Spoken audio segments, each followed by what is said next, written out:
The events take their origin in the lottery center. As soon as the guy entered the building through the door, the employees immediately recognized him and congratulated Mr. Fan again on his big lottery win. The guy won 10 million and the employee handed him the check, but the look on the guy's face scared him. As it turned out, this was the fourth time the guy had won the top prize in the lottery.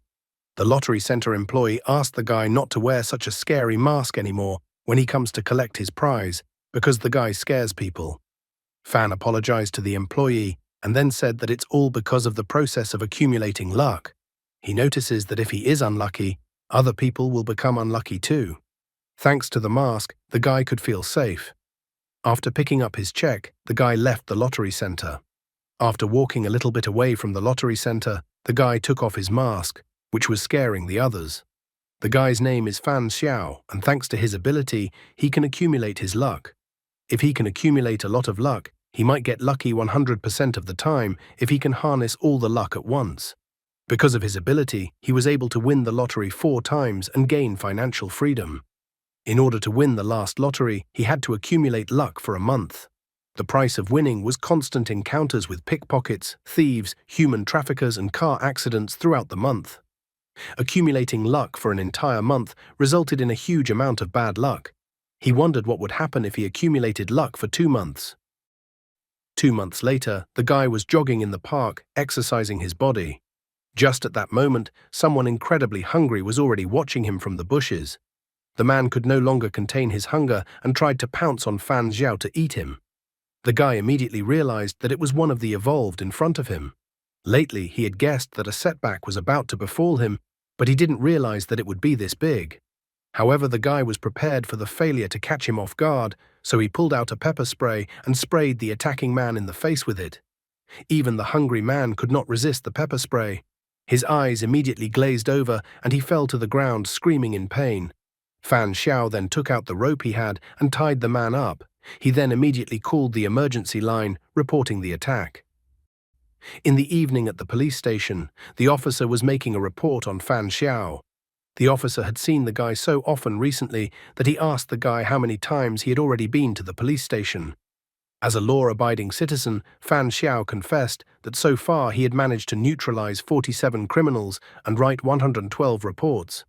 The officer was already even amused at the fact that the guy was having a lot of bad luck. He was sorry that with his talent for catching criminals, the guy never became a policeman. Then the officer still asked what kind of criminal the guy had caught this time. Fan Xiao immediately recalled the articles he had come across on the internet. The articles talked about how a girl went crazy and attacked an 80-year-old man. There was also an article about mass attacks on people and other articles. Fan Xiao admitted to the officer that the man who attacked him was very similar to the evolved that were talked about on the internet. The officer just exhaled tiredly and asked the guy not to talk nonsense, because evolved didn't exist, and everything written on the internet was just rumors. Fan Xiao decided not to continue the topic and agreed with the officer's opinion. However, in his mind, Fan Xiao understood the officer's opinion, and he wouldn't have believed in evolved either if he wasn't one of them. Returning home from the police station, the guy noticed that after accumulating luck for 2 months, he was attacked by evolved. If it wasn't for his vast experience, he could have easily gotten hit by a car. More than a month ago, several people had mutations in their bodies. Their food intake increased greatly, and their physical fitness increased dramatically. At the same time, they developed a strong desire to hunt all kinds of animals. People with such mutations became known as evolved. A husky dog happily ran up to the guy. However, in an instant, the dog was incredibly frightened by the guy's gaze. After all, at this moment, Fan Xiao felt that Uncle Li's husky dog was incredibly appetizing. He was incredibly hungry as he looked at the dog.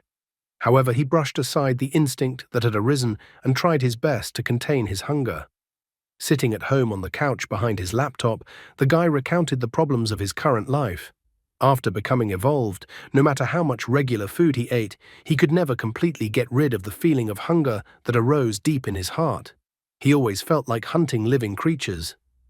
Opening his browser, he tried to search for information about evolved, but it turned out that all information related to evolved had been deleted. Kaneki Ken was well aware that perhaps indulging his appetite would soon lead to having to hunt humans. He didn't want to become a monster that would devour people. Holding the luck that he had managed to accumulate in 2 months, he was counting on that very luck to help him find a solution to the problem. As soon as he squeezed his luck in his hand in an attempt to use it, then suddenly all that luck formed an unfamiliar vortex to him. In the same instant, it was as if a system window appeared in front of him, on which he saw that the so-called system had detected evolved. The system congratulated the guy for being selected as a beta player for the game Evolution, which was developed by Ninth Dimension Corporation. The game was aimed at promoting the evolution of humanity, and the corporation was eager to see the guy's success on this path. The process of determining the path of evolution then began. The system picked the 3 most suitable playable classes for the guy, from which he had to choose only one. The 3 classes to choose from were Star of Bad Luck, Dark Knight, and Assassin. The system noted that the class determines the development of a guy's talent, so the game class had to be chosen wisely. Luck favored the guy and the decision found itself. The Star of Bad Luck class didn't appeal to him as it led to failure. The Dark Knight class looked too ridiculous for him. Not finding any other options, the guy decided to choose the Assassin class. The system immediately congratulated the guy on getting the Assassin game class. As a beta player, the guy had a chance to develop his talent, so the system asked the guy if he wanted to do it now. The system noted that although the talent was an extension of the class, from the lowest E rank to the highest A rank, there were hundreds of amazing ones that couldn't be counted. The system asked the player not to worry about getting the same talent as another player. In addition, the system asked the player to remember that luck was also part of a guy's strength. Fan Xiao rejoiced that luck was also part of his strength because he had just been saving up his luck for 2 months. The guy folded his hands in prayer while waiting for the talent given to him, hoping that he would get the best talent. Finally, the system informed him that he had received an A-rank talent. Angel of Slaughter, incomplete. The system decided to tell Fan Xiao that humans had both 7 virtues and 7 deadly sins. Since spiritual life is born out of negative emotions, Angel of Slaughter uses the 7 original sins as weapons to bury his enemies in a vortex of destruction. Right now, the Angel of Slaughter had 3 original sins awakened: lust, pride, and sloth. Lust. Angel of Slaughter takes shape based on a guy's lust. Angel of Slaughter's resilience is tied to the mental power of the guy. Even if Angel of Slaughter is destroyed, it can be rebuilt with the help of the guy's mental energy.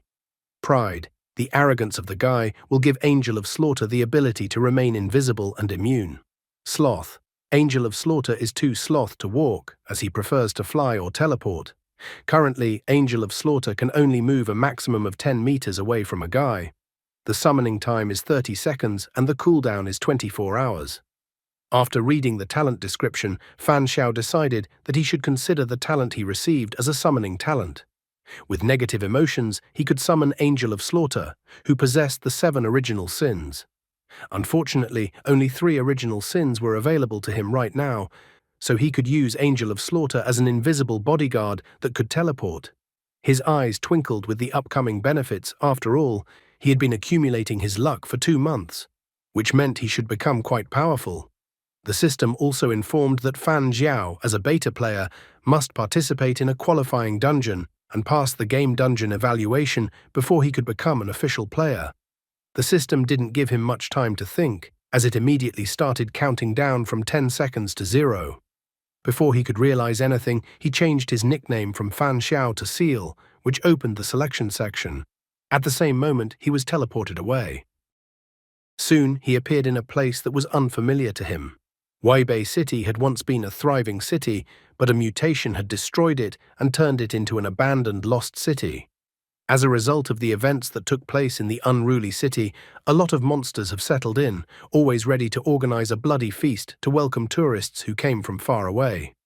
The sanctuary is the only place where the player can take shelter for the night. From 7:30 a.m. to 6:30 p.m., the monsters sleep, so the system asks players not to make any noise, as it is very dangerous to wake them up. In addition, the dungeon boss refuses to let the tourists go. The dungeon task was to find the space-time door, G080110A1, then enter this door to complete the official player registration. Sitting on the ground, the guy tried to understand the situation he was in. He immediately noticed that the bag of self-defense tools had not been sent to the dungeon with him. Based on the information he received, he decided that the game was doing this for balance, as some of the players might show up with a rocket launcher, making the others unable to play. Looking around, he noticed a man in a suit and a guy talking nearby. The man noted that they seemed to be able to get the clues to the game. Fan Xiao categorized them as executive and college student at a glance. Executive reported that his player panel showed that he was participating in a dungeon selection. His assignment was to find the space-time door. He asked the college student if they had everything coming together on the assignment. The happy guy confirmed the executive's assumption. Looking in the other direction, Fan Xiao found 3 more beta players. Fan Xiao described them as a hooded guy, a middle-aged man, and a frail woman. The woman was clearly not dressed for going to the dungeon. She refused to believe that everything was real and thought that everything around her was just a dream. Also in the dungeon were high school students, 2 sisters. The younger sister did not understand what they should do now. The older sister tried to calm her down with the fact that she was next to her. Meanwhile, a middle-aged man was not wasting time and had already approached the frail woman and asked her not to worry because he would protect her. The woman was very frightened and asked the man not to approach her. Because of her fear, she backed up and fell down. The man immediately started drooling, looking at the girl. However, at that moment, the hooded guy intervened, asking the man to focus on the dungeon task at hand. The man started making excuses that he was mistaken for the wrong person, he just wanted to help the woman. He even asked the hooded guy to stay out of his business and not to touch him. The older sister noticed that there was a time clue in the bottom right corner of the game panel, and it was now 7:38 a.m., so they could leave the shelter. The hooded guy was wary, reminding the others that monsters didn't hibernate until 7 hours and 30 minutes in the morning, so he thought the best option would be to wait until 8 hours and only then go outside. The fragile girl was quite scared, asking him not to go out until 9 a.m. because it would be safer then. Fan Xiao, who was standing to the side before, approached them, suggesting that it was better not to waste time at all. He pointed out that there was no time limit specified in the task, which meant that there was probably something behind it. He reminded the others that they were in an abandoned lost city, so the opportunities to get food were incredibly low. Without supplies, their energy would start to gradually decrease. In addition, finding the space-time door might require a large amount of work. Therefore, Fan Xiao felt that their time was limited. The frail woman noticed that the guy's words made sense. She now realized that the difficulty of the game had increased significantly. The executive quickly agreed with Fan Xiao's opinion. He too felt that he shouldn't ignore the problem of food shortage and rather hurry up and start acting. Looking at one of the sisters, Fan Xiao noticed that there must be something special about the doll in the girl's hands. Since the doll had also been transported to the dungeon, it was even possible that the doll was an object. Looking at the backs of the people who had gotten into the dungeon with him, he couldn't put aside the thought that there might be evolved eating people among the 7 people.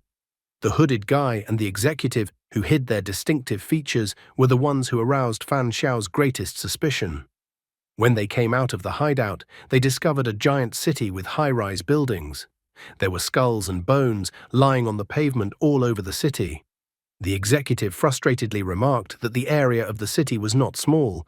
Even if they used a systematic search, it would take a huge amount of time to search.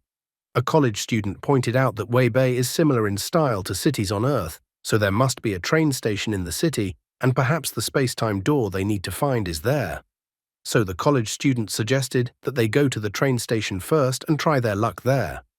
The executive was surprised that the college student believed in his theory so strongly, even though they didn't even know where the train station was in this city. Only now did the college student realize that there were flaws in his plan. Executive immediately paid attention to Fan Xiao after he voiced his opinion in the shelter. He immediately noticed that Fan Xiao's thinking was advanced and that his opinion could not be ignored. He approached Fan Xiao and inquired about the guy's name. After learning that the guy's name was Fan Jiangqiang, he asked him where they should go next. Fan Xiao had already thought it over, deciding that they needed a map first. Maps were usually located in the subway. The map at the entrance of the subway often had a part of the neighborhood on it. The hooded guy noticed that the map of each subway entrance and exit covered a very small area, and it would be too difficult to map the entire city piece by piece. However, Fan Xiao had an answer to this complaint as well, because they don't necessarily need to map the city piece by piece, because they just need to know how to get to certain places. The executive agreed to this plan since they had no other options. The college student was enthusiastic and immediately decided to go there. A middle-aged man approached the high school girls and asked them to follow him as he would protect them, but the older sister had nothing but contempt for the man and told him to move away from them. Half an hour later, they managed to find the entrance to the subway. Looking inside without going down into the subway, they noticed that it was incredibly dark. Besides, they didn't encounter any monsters outside, so perhaps they were hiding downstairs. Fan Xiao took out matches and lit one. Executive didn't understand where the guy found everything he needed. Fan Xiao only noticed that he had picked up everything while they were walking. Suddenly, a torch appeared in the guy's hand, which he lit. However, in the same second, the executive told the guy not to go downstairs yet. The executive heard from the breath emitted from the subway that there were 4 monsters downstairs. The college student was all ablaze with enthusiasm, noting that executive must have the talent of sharp hearing. Executive didn't realize what talent the college student was telling him about. The college student was surprised that the executive didn't know about the talents because he thought that every beta player was given talents to develop. Executive was surprised that everyone else had talents. Fan Xiao, who wasn't paying attention to the talent talk, asked what kind of animals Executive was hunting. Executive didn't deny and admitted that, like everyone else knew, Evolved had a strong desire for hunting. He had put up with it for 2 weeks and was literally at his limit, so he bought a dog. Taking off his hat, the executive admitted that after the so-called hunt, he gained the hearing and sense of smell of a dog. He even grew dog ears on his head. The college student was thrilled to see Executive's dog ears. He was also happy that he was lucky because he couldn't tolerate more than 4 days, but on the 4th day he became a beta player and his hunger was greatly reduced. The college student was too positive. He even decided that the hunger problem would disappear as soon as he became a player. Fan Xiao approached the executive to inquire about what it was like for him to eat a dog. The executive couldn't understand why Fan Xiao was asking him that.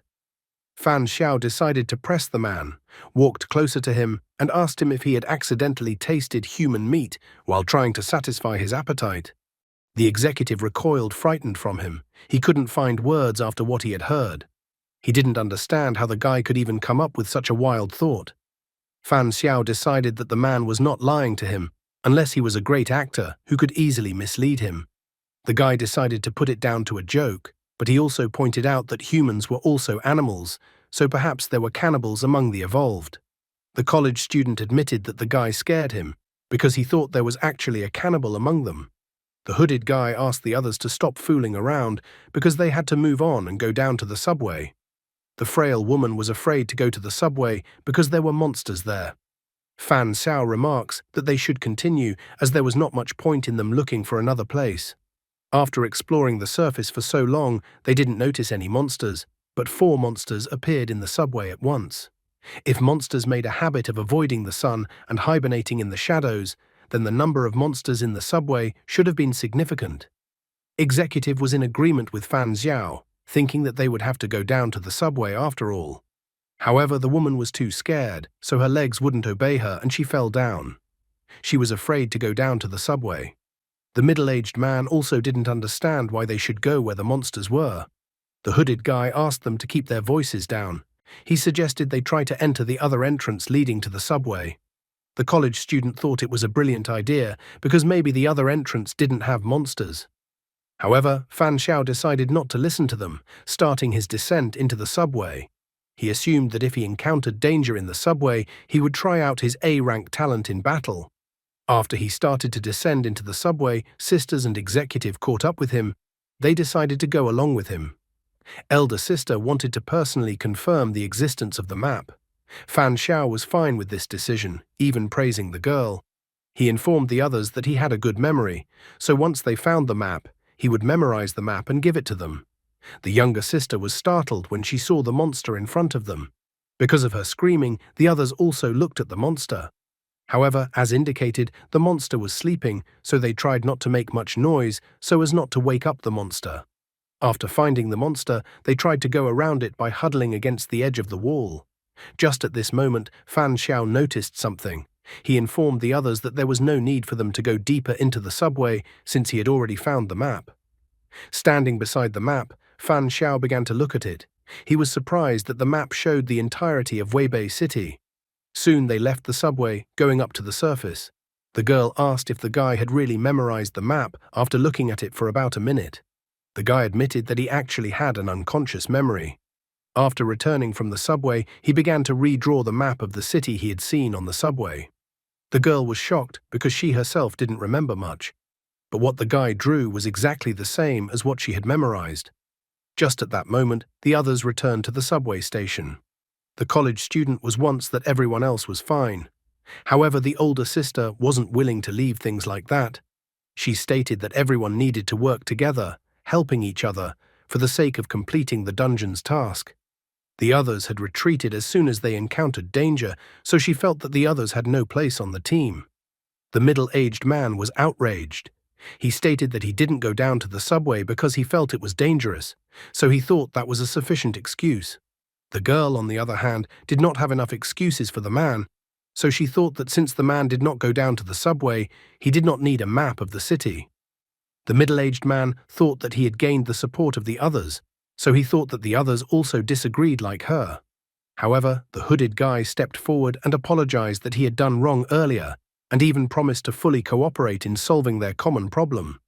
The frail woman also apologized for being so scared that she couldn't go with the others.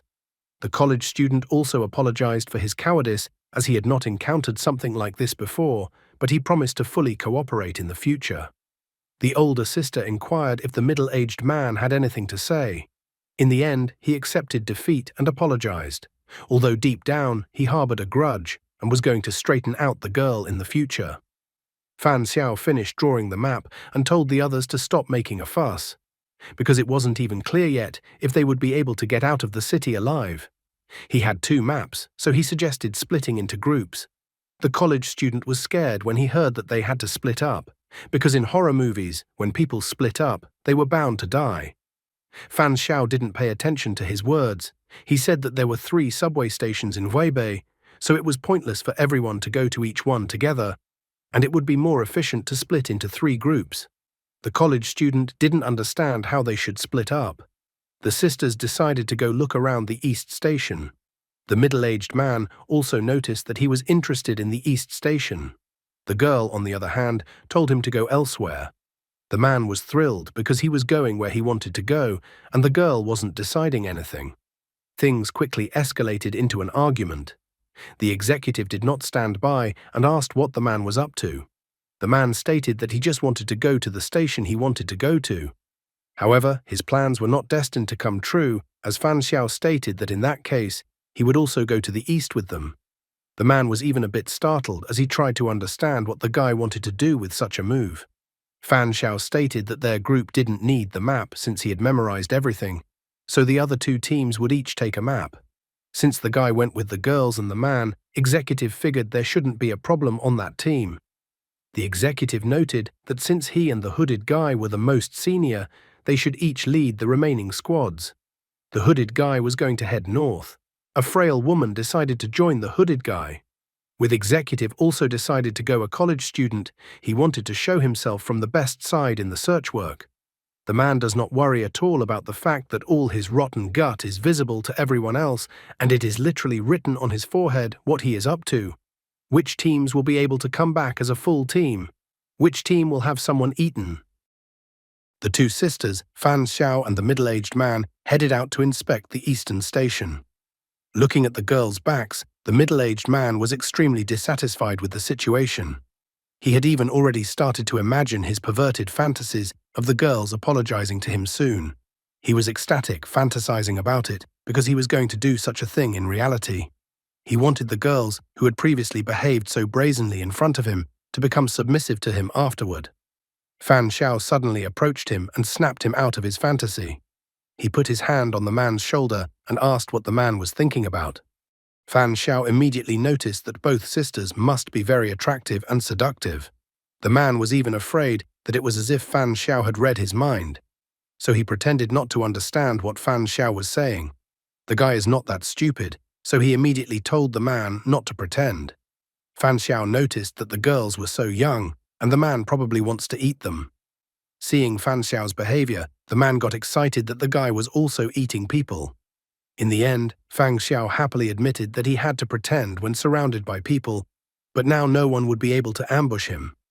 He even said that with his uncontrollable appetite, he could not take it anymore. Naturally, everything he said was a lie. The man was glad to meet someone as evolved as himself. He admitted that if he hadn't held back, he would have pounced on the girls long ago.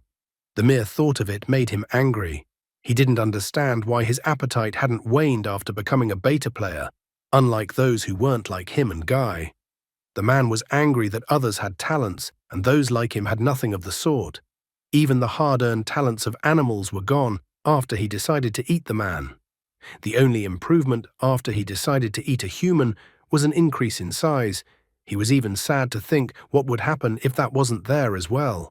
Fan Xiao was only keeping the conversation going.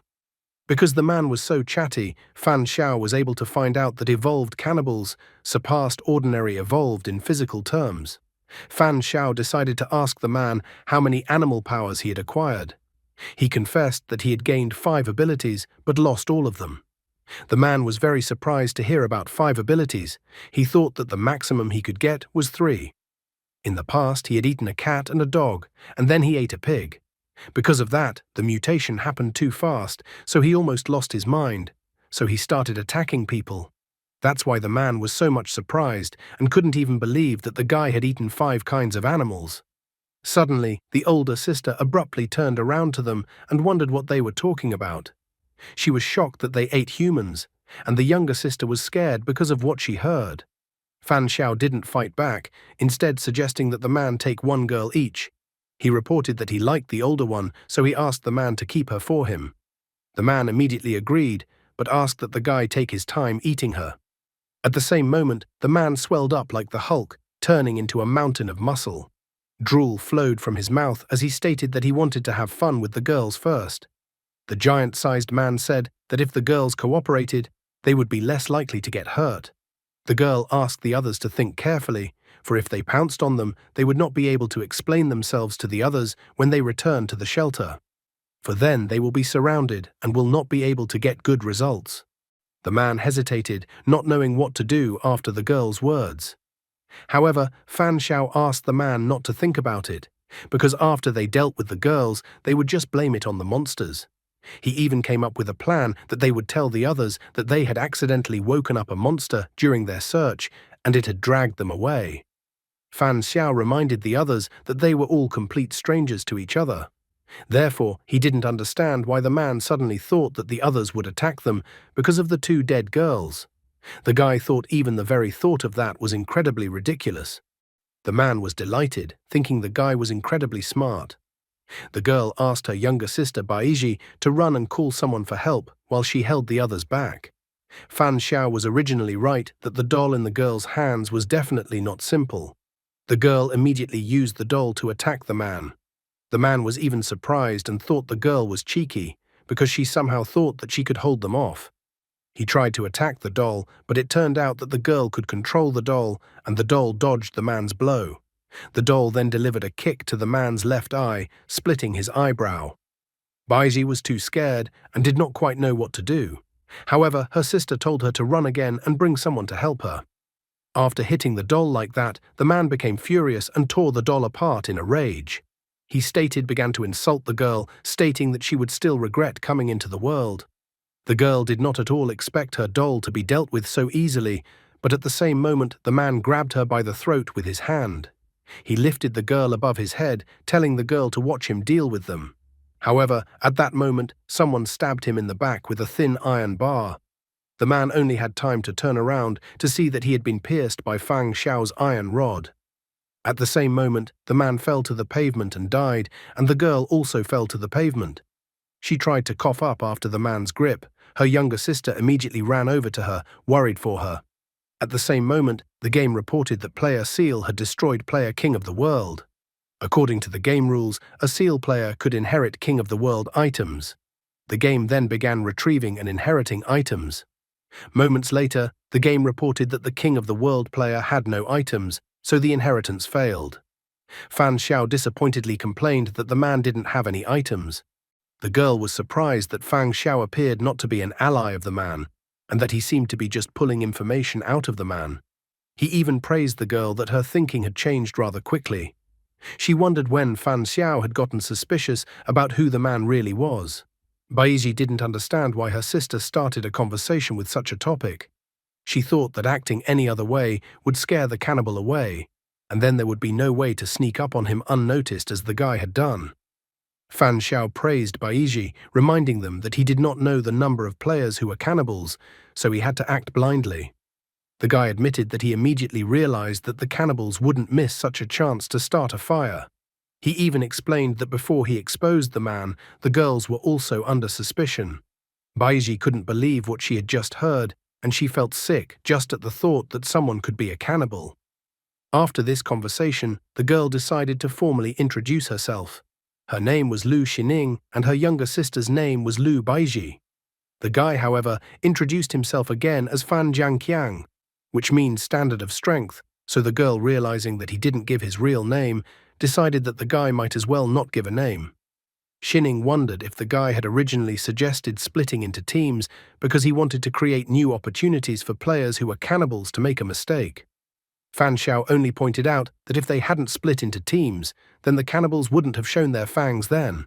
He felt that it would do no one any good to have a time bomb hidden in a team, because such an option was a common-sense defense against the bandits. Baiji was surprised to realize that the guy was implying that besides the man among the players, there might be other players who are cannibals. The first thing Fan Xiao wanted to do was to head in the direction of the hooded guy and the fragile woman. The girls were surprised that the guy called the other players by the signs, hooded guy and fragile woman. He admitted that he suspected that either or both of them might be cannibals. Xining immediately wondered which of them he suspected more. He only had a hunch, but he had yet to confirm everything. Soon they heard screams and then saw the fragile woman and the hooded guy running towards them. They were screaming and calling for help, because each one of them had been attacked by a cannibal. Fan Xiao was even glad that they had arrived in time. The hooded guy and the fragile woman pointed fingers at each other, claiming the other party was a cannibal. Fan Xiao thought that since they called each other cannibals, they should provide some evidence. The hooded guy immediately showed his right hand, reporting that the woman wanted to eat him and bit a piece of flesh off of him. The fragile woman responded by showing her right hand and reporting that the guy was actually a monster and that he had bitten her flesh off.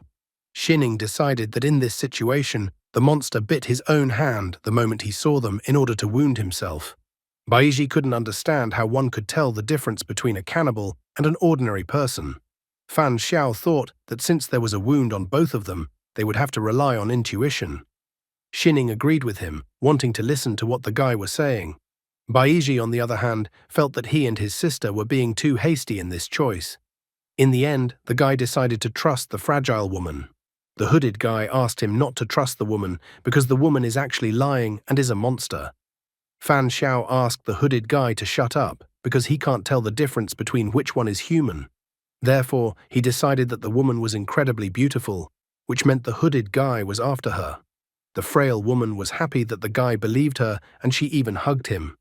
Fan Xiao asked the fragile woman not to be afraid of anything because he was on her side. Her face even turned red, and she wanted to inform that she was not some kind of cannibal. However, she was not allowed to finish her words, as Xining pierced her from behind with an iron pipe, and Fan Xiao also pierced her left leg with an iron pipe. The fragile woman was furious that all this time the guy was playing with her. Lu Xining was even surprised that the guy trusted her so much, and after all, she might have just not understood his plan. However, Fan Xiao reminded her that they had already had the experience of fighting a man. So even if he didn't say anything, he was sure that the girl would understand the true purpose of his choice. Xining was tense as she realized that the guy in front of her was not only smart, but also incredibly brave. He didn't even give her any sign, as he believed that she would somehow understand his scheme and do as he wanted. After they had talked enough, Fan Xiao asked the monster to reveal its true form. The fragile woman was not fragile at all now. She had grown to an incredible size, and her entire body was made up of muscles. She threatened to torture everyone to death and then eat them. Fan Xiao immediately noticed that the woman looked much stronger than the man, so he assumed that the woman had eaten another evolved. So he almost instantly told the others to run away in the direction pointed.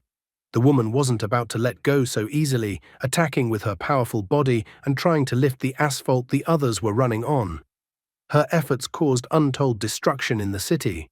Xining wondered to Fan Xiao if he had any plan or if they would have to hide somewhere. However, the guy told her not to worry because reinforcements would be arriving soon. Suddenly, Fan Xiao abruptly slowed down and stopped, smiling, for they had all come running to the right place. He stated that the woman had screamed so loudly over and over again that she had completely forgotten to muffle her voice. He even admired the woman's courage. The guy immediately asked the woman if this place looked familiar to her.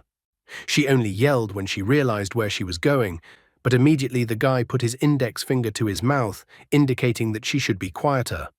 Her roar caused monsters to leap out of the subway station, pouncing on the woman and starting to bite her. The woman didn't stop and continued screaming. Now Xining understood why the guy had attacked the woman's leg. She realized that the guy wanted to deprive the woman of her mobility and that the monsters were part of his plan. Fan Xiao admitted that since they had started the battle, such a noise could easily disturb the monsters. And since the monsters were attacking everyone, from this information, the guy realized that the monsters would first attack those who were running slowly. Now all he had to do was wait, watching the fight to reveal the winner between the monsters and the woman. Eventually, he grew tired of waiting, deciding it was time to call it a day. He used his Angel of Slaughter talent. At the same moment, an angel that looked more like a demon appeared in front of him. She was happy that she had been summoned, immediately inquiring about what she had to do. There was no limit to her happiness when she saw the monsters and the monstrified woman. Fan Xiao was also happy to finally put his talent to the test. He ordered Angel of Slaughter to attack the woman. After receiving the order, Angel rushed out with a murderous aura towards the monstrified woman. With just a few swings, Angel instantly destroyed all the monsters that were attacking the woman. Before the monstrified woman could even realize anything, her body had already fallen apart. Xining, Baiji, and the hooded guy were incredibly dumbfounded, not fully understanding what had just happened. The two monsters managed to rush past Angel, and they tried to immediately pounce on the guy. However, at the same moment Angel appeared behind them. She did not want to let them go, because she wanted to play with her toys. In the end, she easily disposed of the pathetic monsters. At the same moment, the game reported that player Seal had destroyed player Little Fairy. According to the game rules, player Seal could inherit Little Fairy's items. The game then began retrieving and inheriting items. Moments later, the game reported that the Little Fairy player had no items, so the Seal player inherited nothing. The guy was disappointed that the second time around he didn't get anything. Angel, meanwhile, kept on being happy. Angel hugged the guy, stating that she still wanted to play. However, Fan Xiao immediately noticed that his physical strength hadn't changed, but spiritually he was very tired. So he realized that Angel of Slaughter was expending spiritual power. Therefore, without thinking for a single second, he told Angel of Slaughter to go back. The still surprised Xining approached the guy and was the first to ask the guy if it was his talent. Fan Xiao only sadly noted that he had awakened a rather cruel talent. He realized that the mental strength of those present was too weak, so they hadn't seen Angel of Slaughter, which was why they looked so shocked. Fan Xiao noticed that the wound on the hooded guy's arm had healed and immediately asked who had such a talent. Baiji confessed that she had a C-rank healing talent. If there are wounds, internal injuries, illnesses, poisoning, or viral diseases, she could heal anyone from all of these thanks to this talent. She could heal a mortal wound in just a few seconds. Fan Xiao immediately inquired if Xining's talent was controlling dolls. Xining didn't hide anything either, informing that she had the talent of an E-ranked puppeteer. She was unfortunate that the puppet she had brought with her to this dungeon had been destroyed, and now she didn't realize if she could find something similar in this city that could be used as a puppet. He wondered if the girl had brought any other items besides the doll. As it turned out, Xining was only able to bring the doll to this dungeon as the game recognized the doll as part of her body. After the talent questions were over, Xining asked the guy what they should do next and if they should continue looking for the station. However, contrary to the original plan, Fan Xiao decided that they needed to meet the others first. In addition, he calmly admitted that he already knew where the space-time door was. The guy in the hood never told me anything about himself, including his talents, if he has any. What if he is actually a cannibal that has never been revealed yet? Fan Xiao feels at home in this dungeon. In addition, while the girls got E-rank and C-rank talents, he got A-rank talent. Fan Xiao's fun adventure is just a matter of watching because wherever he goes, he has good luck. Soon, everyone was back at the original hideout. The student was surprised that the others were so bad at tactics that they had turned a game of exploration into a werewolf chase. He was surprised at the endurance of the others. The executive noted that the point was that there were cannibal players, which meant that this was not good news. Nevertheless, he was glad that this time it was all over thanks to the others, or else the team would have continued to have cannibal monsters lurking around, and ordinary players like them would have been killed. The college student couldn't wait to find out how the others' exploration of the city had progressed. He also wondered how they could find a way out without going to the station. Fan Xiao admitted that he had already gotten the answer on how they could get back. The executive didn't understand what the guy meant by the word return. He pointed at the corpses and newspapers lying nearby and asked the guy if it was related to this case. Lu Baiji even complained a bit that it took a lot of effort to drag the monsters' bodies in, but she still didn't understand what good it all did. Fan Xiao answered in the affirmative to the question voiced by the executive. He explained that all the newspapers were collected from the library and roadside newsstands. The newspapers were important as it was the last news output before the destruction of the city. The executive immediately understood everything, that one could infer from the newspapers what was happening in the city back then. Fan Xiao, on the other hand, asked the executive to take his time as they had both good and bad news right now. He inquired which of the news executive wanted everyone to hear. Without thinking long, the executive decided to find out the bad news first. Fan Xiao then asked them how they felt when they touched the monsters that were now in front of them. In response, he heard about a new kind of monster-sized creature in front of them. Although the monster's strength is greater than theirs, they shouldn't be much stronger. And as it turned out, with some probability, they are able to kill monsters. Monsters are extremely sensitive to sounds and like to sleep in places where there is no light. The hooded guy also pointed out that they should be prepared for such moments before going out to explore. Summarizing their entire speech, Fan Xiao stated that their analysis of the monsters was correct, but they had missed the most important point. Xining joined the conversation, thinking that the monster's physique was similar to a human's.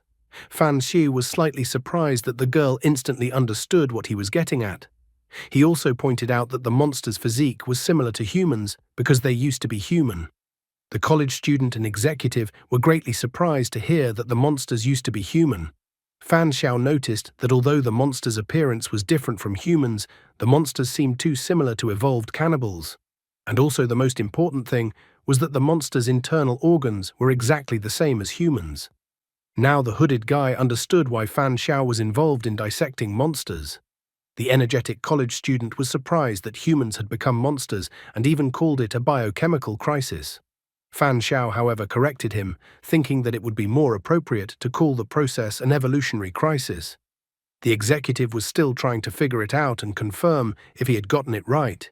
What Fan Xiao wanted to tell him was that in this world, as well as their world, there were evolved cannibals who had subsequently evolved into similar monsters. Fan Xiao confirmed his fears. He assumed that the world they were currently in was parallel to their world. The collected papers confirmed his theory. Everyone picked up a newspaper to read what was in the news. One article said that in the face of the increasingly serious phenomenon of illegal hunting of stray cats and dogs, the Animal Protection Association had issued a statement of strong condemnation. The reporter did not know whether this was a distortion of human nature or a fall of morality. Another article reported that the mukbang industry had recently discovered a new round of insane internal growth with the appearance of ultra-gluttony stream. The third sensational article reported that a guy was able to lift a car with one hand. All the passers-by were shocked at what they saw. The reporter wondered if humans had already stepped into a new round of evolution. Even a college student reading the newspaper instantly realized that in the future, their world would also be because of cannibalistic evolutionists like the one they were in now. He was so stunned that he refused to believe it. Executive was shocked when he read the articles in the newspaper, realizing what a horrible future awaited their world.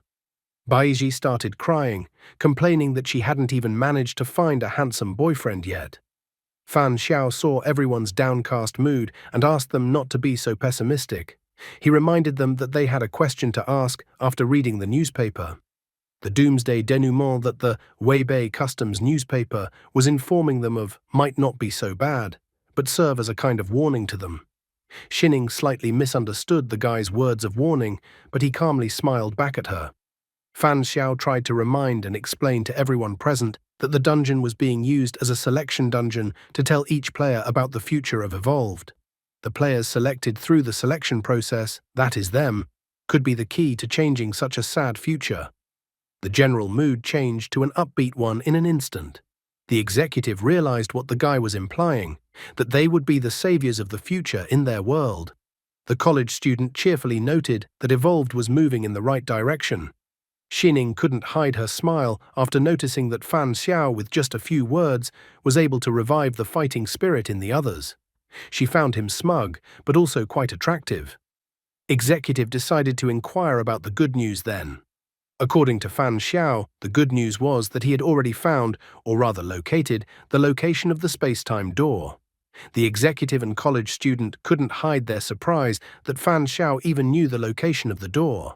Fan Xiao decided to play a game with them, asking them to try and guess where the door was on their own, given that he had provided them with all the information they needed. The college student admitted, after thinking for a bit, that he wasn't good at solving riddles. The executive noticed that clues for clearing the dungeon were usually hidden in the most dangerous places. And since the monsters were originally human, the most dangerous place should be the place with the most people in Weibei. He thought it could be a school, a large shopping mall, a landmark, a heavily populated area, and so on. The hooded guy added that monsters like to hide in dark places, so maybe the door is in a large underground parking lot of a shopping mall. He also didn't rule out that maybe the place they need is in the sewers.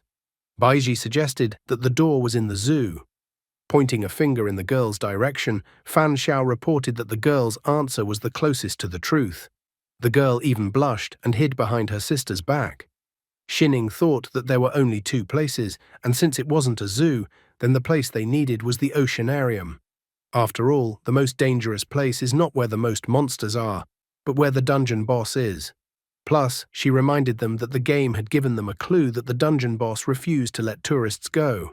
Based on the game's clue, it could be understood that the boss would most likely block their exit so they couldn't leave. Therefore, she believed that if there was a place where the door was, it should be there. The college student still didn't understand why a zoo or oceanarium was assumed. The executive at this point seems to have figured it out. He noted that the answer to the college student's question was very simple. They were wrong in their assumptions. In fact, they should not have worried about where the most monsters were located, but should have thought about how humans became monsters. Monsters may have been evolved because they ate too many animals and over-mutated into the animal side, and when there was nothing left to eat, they started going crazy and became what they are now. Xining complimented the men's musings by saying that the most animals in the city are in a zoo or oceanarium. Therefore, based on such a logic chain, an extremely strong dungeon boss should have originated in the zoo or oceanarium. A joyful Fan Xiao agreed with their assumptions, believing that the right place for them was the oceanarium. He then took out a newspaper with an article in it, announcing that a large cannibal monster had been discovered in the city's oceanarium and that the area would be sealed off from now on. Residents of the city were asked to be vigilant. Fan Xiao pointed out that he was holding the latest Weibei city newspaper, which clearly stated that a large-scale evolutionary disaster had occurred in the city's oceanarium, which meant that the boss must have been born at that time. The college student was slightly puzzled that Fan Xiao had already found the right answer a long time ago and had just kept everyone in suspense the whole time. Fan Xiao, on the other hand, reminded the college student that their entire theory was only based on assumptions about the current clues, so they had to go to the oceanarium first to see if the boss was there. And if they couldn't find a door at the oceanarium, they would have to go to the zoo. Executive was already starting to mentally prepare himself, realizing that they were in for a tough battle with the dungeon boss. He only hoped that the dungeon boss wouldn't be too strong. Looking at Fan Xiao, the hooded guy was well aware that the boss would be abnormally strong, but it was unlikely to be stronger than the guy who was standing next to him. Fan Xiao immediately noticed the change in the hooded guy. He immediately noted that the hooded guy was somehow tense and was probably worried about the upcoming battle with the boss. The hooded guy admitted that this was the case, although the hooded guy was actually more worried that Fan Xiao would just start killing people like that. Fan Xiao informed the others that there was no need for them to worry about the boss battle. After all, according to his assumptions, they should not engage in a direct battle with the dungeon boss. A monster that had been hungry for a long time, if faced with food that could be eaten right now and food that required some effort to catch, would obviously choose the first option. Only now did Xining realize why the guy had asked them to bring the monsters' bodies to the hideout. Fan Xiao confirmed her speculation, wanting to give the boss the corpses of other monsters and not engage in a direct fight with the boss. Encouraged by the information the executive received, he wanted to immediately go to the oceanarium and get out of the dungeon as soon as possible. However, contrary to his claims, Fan Xiao crouched down on the floor. He thought that they should regain their strength first and then go to the oceanarium tomorrow. Executive didn't understand why do that. After all, it was only 1 p.m. now, and why wait until tomorrow? However, Fan Xiao was firm in his decision. He said that he was tired and wanted to rest. However, he didn't forbid the others to go, and he wasn't going to stop anyone, but he decided to go to the oceanarium tomorrow. He made this choice because he didn't want to risk messing with the dungeon boss until Angel of Slaughter's cooldown expired. Besides, he had some guesses about the boss. The girls also crouched down on the floor. Xining decided to agree with Guy and go to the oceanarium tomorrow. Baiji, in turn, wished to heed her sister's words. The college student and the hooded guy also decided to go to the oceanarium tomorrow. The hooded guy was well aware that he should grab tightly onto the thighs of the trio of Fan Xiao, Lu Xining, and Lu Baiji. The executive realized that he had no choice, so he also agreed to go to the oceanarium with everyone tomorrow. Meanwhile, at night, there was some frightening rumbling in the city. It was soon dawn in the city. The executive decided that they had already rested enough and that it was time for them to already move out to their destination. However, Fan Xiao wanted to wait a little longer. The executive didn't understand why they needed to wait any longer since it was already dawn. He asked if the guy was planning to stay in the shelter for another day.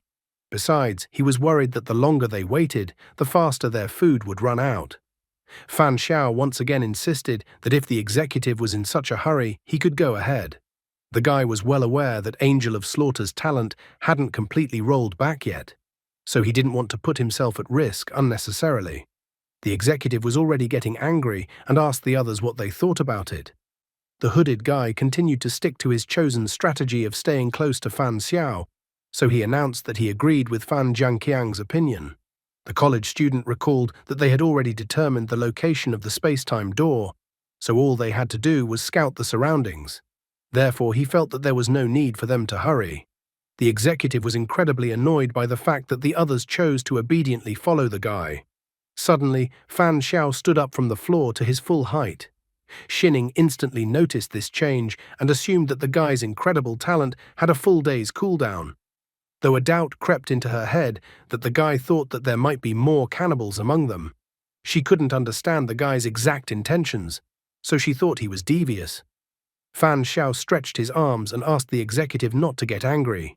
He explained that he wasn't stalling on purpose. First, they needed to collect the corpses of the monsters and then move out to scout the area. After a while, the entire evolved group arrived at the oceanarium building, which looked like it was about to be demolished.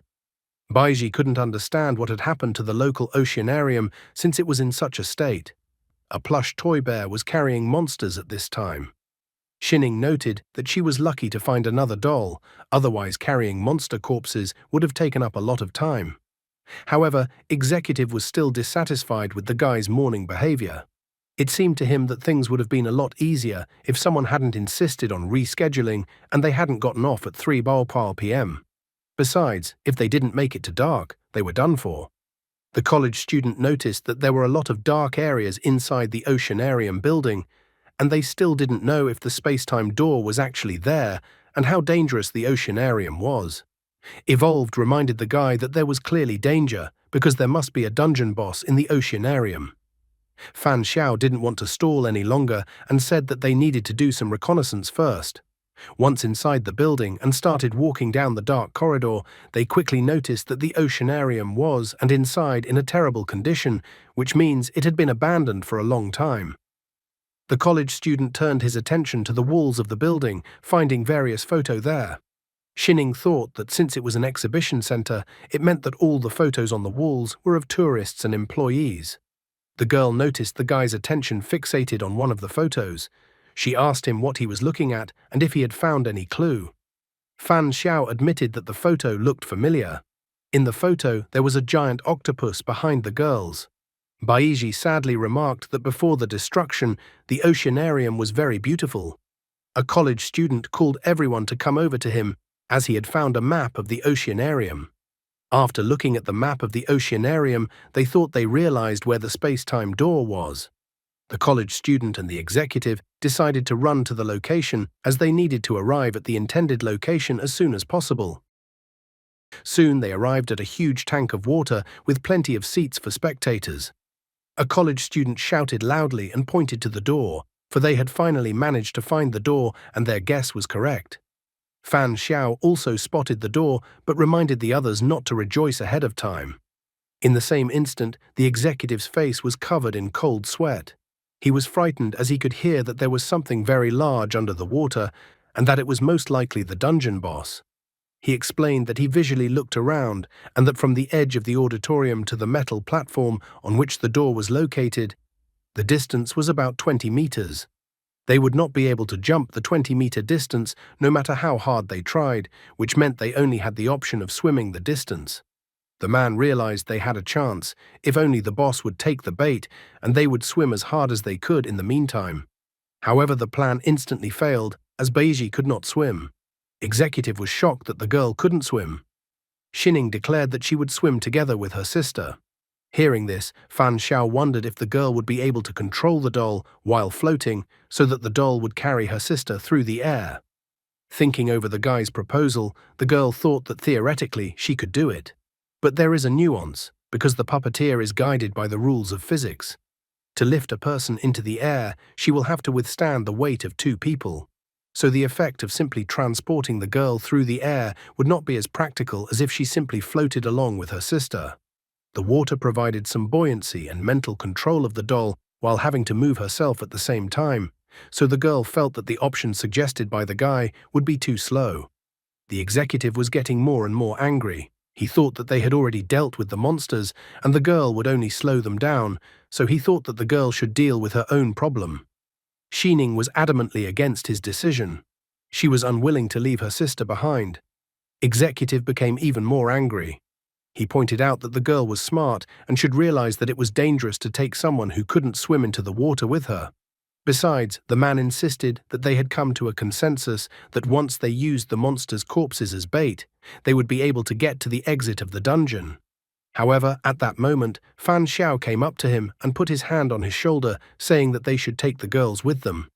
Fan Xiao explained that he wasn't going to be a saint, but if they didn't take the girls with them, then given Shining's explosive nature, Executive would have to make sure that he could sneak in quietly and not disturb the monster while the girl was trying to kill him. Executive was becoming more and more aggressive and less able to contain his fear and the rest of his emotions. Already even Baiji was asking her sister to go ahead while she figured out how to find a way out of her predicament. Shining was unwilling to relent, stating that the guy was right and that no one would leave this place unless they took her little sister with them. A college student tried to intervene, trying to calm the others down. Shining looked sharply at Fan Xiao, wondering what he was up to. The guy walked over to Baiji and took her in his arms, causing Baiji's face to turn completely red. Fan Xiao stated pathosely that abandoning the weak was not always the best option. He was good at swimming, so he could take the girl with him, and Shining would push them with the doll so they could get past the boss. After that, the guy commanded everyone to get ready to jump into the water. Baiji, in her thoughts and with tears in her eyes, thanked the guy. After that, they pushed the monster corpses into the water and waited for the right moment. Almost immediately, giant tentacles emerged from the water and wrapped around the corpses of the monsters. The people were startled when the main boss of the dungeon appeared. Fan Xiao ordered the others to jump into the water now and was the first one to jump into the water with Baiji in his arms. The others heard the guy's order and jumped into the water as well. In the water, the guy ordered the girl to hold her breath with a look, so the girl covered her mouth with both hands. While in the water, Fan Xiao quickly counted everyone and noticed that one person was missing. The executive didn't jump into the water, but rather bided his time. He vilely noted that the guy was right and he understood the guy's choice. However, he was no exception and threw a huge rock into the water. In the same instant, the boss, disturbed by the dropping of the giant rock, swam to the surface. Continuing to hold his breath underwater, Baiji still couldn't understand what had happened. Executive asked him not to blame him for anything. After all, the guy himself had given him inspiration when he stated that as long as someone wanted to cause trouble, everyone wouldn't be able to leave. The hooded guy immediately realized everything, that the executive had decided to sacrifice them all in exchange for his salvation. The college student was shocked that the executive decided to do such a thing. The frightened Baiji didn't know what they should do next. However, they didn't have time to be angry with the executive for long, as giant tentacles reached out of the water and started grabbing them one by one. When one of the tentacles rushed towards Fan Xiao, the guy suddenly drew his sword and chopped off the tentacle. He realized that since they couldn't escape, they would have to finish off the boss. After the guy cut off one tentacle, the monster wailed in pain. Executive realized that now was the best moment to break through in one breath and dived into the water. Noticing that the executive had jumped into the water, the girl wasn't going to let him go so easily after trapping them, so she ordered the bear to attack the man. However, Fan Xiao told her not to be distracted by the executive, but rather to strip the monster of its eye and be quick about it. Shining rushed curses towards the executive as she was unwilling to let him go after such a betrayal. Nevertheless, Shining decided to do the guy's bidding and point the doll towards the boss. The hooded guy also noticed that the college student seemed to have already fainted. Fan Xiao asked the others to give him 1 minute. Baiji once again started complaining that she was useless and that it was all because of her. Complete chaos had begun. The monster was increasingly entangling the girl with its tentacles. She managed to capture the monster's attention, but the guy somehow never did anything about it. Shining realized that with the guy's talent, he should be able to deal with the monster, but the guy seemed to be waiting for something. The executive, meanwhile, sailed confidently toward the door. He was glad his decision was the right one. He realized that the way to get through the dungeon was to sacrifice the others.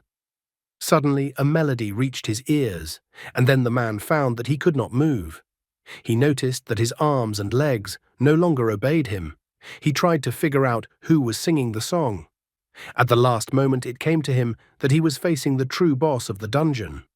Executive looked at the beautiful girl in front of him, even blushed. However, in the next moment, the girl opened her giant maw and bit the man's head off. At the same time, another monster tore the girl's doll apart. Shining was already angry because the guy didn't do anything about it. She had already openly asked him that if the guy's talent still hadn't run out of cooldown. Fan Xiao asked the girl not to get angry as he needed some more time. Suddenly, he noticed some bubbling in the water in front of him.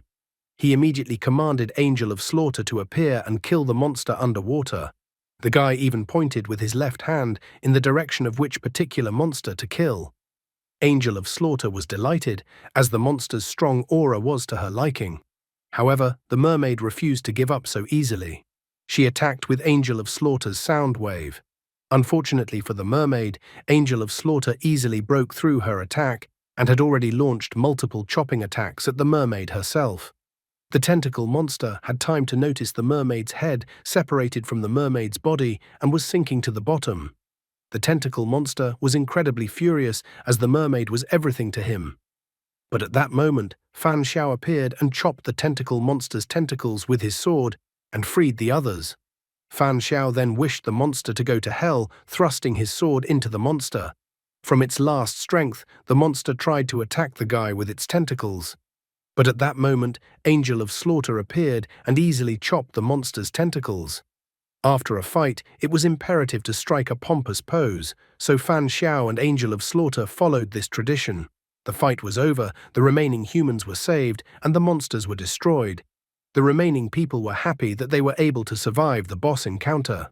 The executive was somehow aggressive, even though he seemed to be almost the calmest before. Fear changes people. The system congratulated the guy for killing the boss.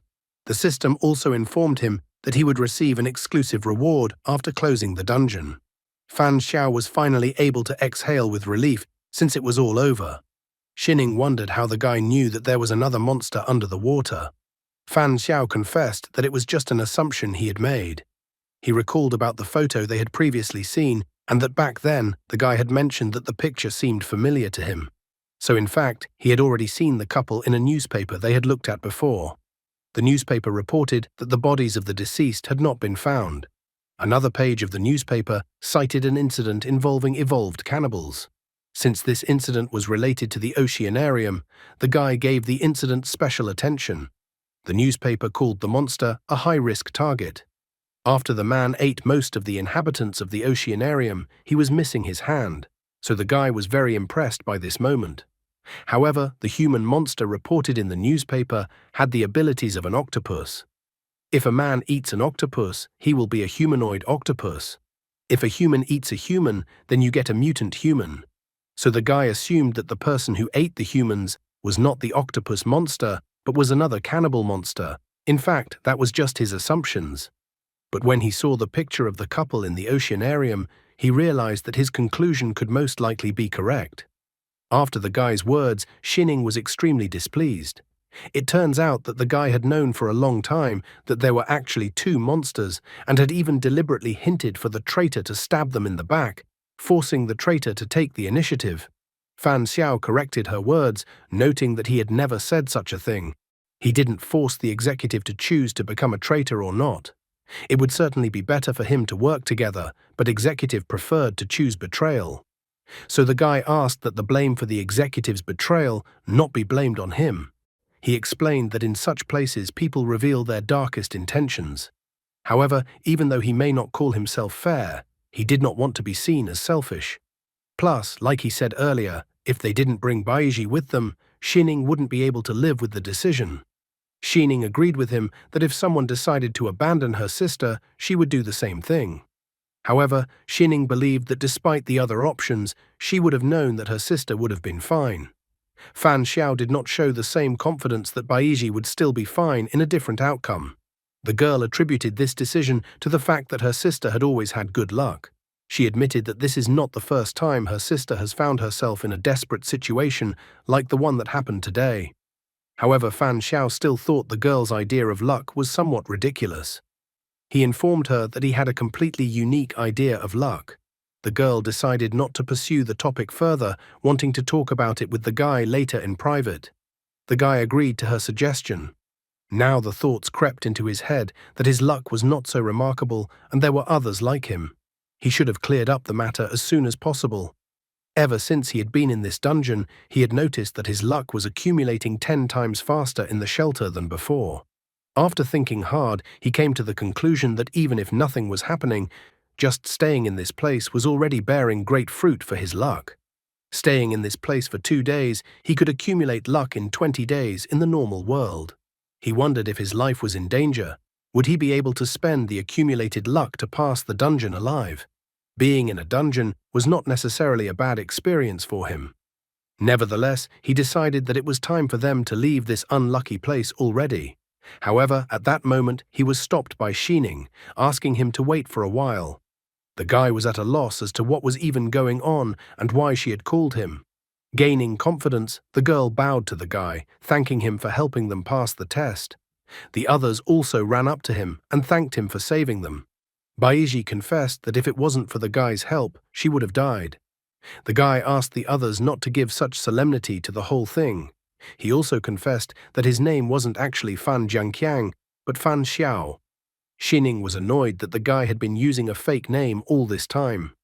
As they headed for the door, Baiji admitted that Fan Xiao's name seemed familiar to her. Fan Xiao explained that maybe the girl had seen his name in the news. Recently, he had several cases of fighting criminals that had been reported by the mass media. The girl was surprised that the guy was a real hero. Fan Xiao thought that it was a matter of habit, and he didn't want to be some kind of hero at all. Looking at his back, Xining thought about the fact that he was able to find the exact clue in the dungeon and was also able to predict people's intentions and utilize that. She also noted that combined with his strong talent, the guy was able to keep a precise pace. The girl realized that the person in front was quite scary, and it was good that they didn't become enemies. Baiji asked the guy to leave a contact for contact, noting that it wasn't for her at all, and her sister asked that the guy talk to her privately afterward. The guy didn't mind at all leaving a contact for contact, but Xining was surprised at her sister's skill and deception. She grabbed her sister's hand and aimed for the door, noting that if Baiji needed the guy so badly, then Baiji was the one who should have said so rather than bringing her into their conversation. Baiji promised to call the guy. The college student admitted to being jealous of the guy. The hooded guy, on the contrary, thought that one should not only be envious, but also wary. Fan Xiao said goodbye to the guys and walked through the door. The system congratulated the guy for passing the qualifying dungeon. Thanks to his passage, the guy was successfully registered as a player as soon as he passed through the space-time door. Next, the system told the guy a bit about the players. Official players were divided into 3 types: white player, human player, grey player, half-human players, black player, cannibal player. Each type of player is distinguished by the color of the number on their right hand. At the player's option, the number on the hand may be visible to all or hidden. Since the guy has no record of assimilating foreign genes, the system awarded him white player status. After a moment, the guy moved back to his couch. Thanks to this, he realized that there was an automatic return once the task was completed. In addition, he wondered if all the missing items had returned. Furthermore, he noticed that it had only been 4 hours, even though they had been there for several days, which meant that the time in the dungeon was very different from the current time. He was happy to find that the feeling of hunger had finally disappeared. He was so happy that he had finally gotten rid of the bad habit of eating animals. At this moment, a system notification appeared in front of him. The system reported that during the first dungeon, the guy had eliminated 2 black players and 1 grey player, as well as using deduction to use the clues of the space-time door, and even killed the final boss, Singing Mermaid. The dungeon was successfully cleared. Dungeon grade, S. Dungeon reward, 3 space-time tickets, 3 E-rank evolution potions, 3 bottles of E-rank antidote, 3 bottles of E-rank cure potion, 5,000 in-game coins. In addition, he received a reward for killing the final boss. Anemia earring, D-rank item. Fan Xiao first decided to take a look at the reward for killing the boss. He wondered what effect the anemia earring had. As soon as he activated the anemia earring, it immediately appeared on his ear. The system continued its explanations regarding the anemia earring. In that historical period that can no longer be researched, there were rumors that a vampire was madly obsessed with a human girl and gave her one of his earrings. After the girl wore the earring, she discovered that the earring had incredible power. According to the item's description, the wearer of the earring can control their own blood and turn it into a cold weapon for battle. The weapon's power is determined by the amount of blood expended. When the blood weapon pierces a creature's blood vessels, it will fuse with them. At this time, the earring will establish contact with the creature's blood for up to 1 hour, during which time the creature's blood can be freely manipulated. At this moment, Fan Xiao felt the blood in his body boiling, as if the blood could answer his call and could coagulate into a weapon, equivalent to another ability. He felt that this reward was truly good. Also, according to the item explanation, the maximum distance for controlling blood through the air is 50 meters. After that, he decided to look at the evolution potion, so he immediately drank it in a volley. It was just a disposable consumable item. With his current physique, he could already face the cannibal monsters without any problems. The guy then decided to take a look at his player panel. His evolution percentage was 20%. The system reported that the player had advanced to E rank, so the system wondered if the guy wanted to take the chance to upgrade his talent. The system also pointed out to the guy that as an E-ranked player, he was now required to participate in a dungeon trial at least once a month. If the guy doesn't participate in any dungeon trials for more than 3 months, the game will penalize him, and he will also be randomly teleported to a difficult dungeon. It was as if all the pathos had evaporated from him. He was now quietly rejoicing that with 3 bottles of potions, his evolution speed had increased by 11%. He didn't expect players to be able to improve their talent after a rank increase, but now he could refine his Angel of Slaughter talent. Suddenly, someone called his phone. The call was from an unknown number. The guy assumed that the sudden call from an unknown number could be from Baiji, although he didn't deny that it might have something to do with the dungeon. As he answered the phone, he realized that his conspiracy theories were going too far. As soon as he inquired about who was calling him, he heard that it was Lu Xining. She thanked the guy once again, thanking him for making it possible for them to return home safely.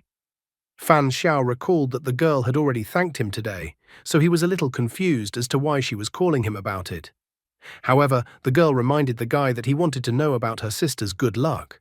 After her words, he only remembered it. Wanting to know what the girl's luck was, he had actually forgotten about it. He was only interested in this topic because if there were people like himself, he should take this matter seriously. Xining told him that the cases of her sister's luck were quite numerous. For example, after Baiji was born, their family became stable financially. Since childhood, Baiji had encountered many different strange occurrences leading to death. All the people around the girl could get hurt, but the girl always remained unharmed. Baiji thought that her sister was already exaggerating this topic. Fan Xiao thought that the girl's luck was too good. The guy thought that then, according to the girl's assumption, a pop-up should have appeared in front of her sister. Xining had absolutely no idea what the guy was even talking about. Fan Xiao decided that it didn't matter. He had already assumed that the girl was as lucky as himself, but that was just his assumption. Xining decided to ask the guy directly what his talent was and if it had anything to do with air control. Fan Xiao quickly figured her out, noting that this was the real purpose of her call to him. He clearly informed the girl that if she wanted to know information about him, there was nothing to talk about.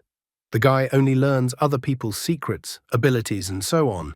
But he's not going to reveal all his secrets in return. Where will the path of this lucky guy lead? Xining decided not to pursue the subject further.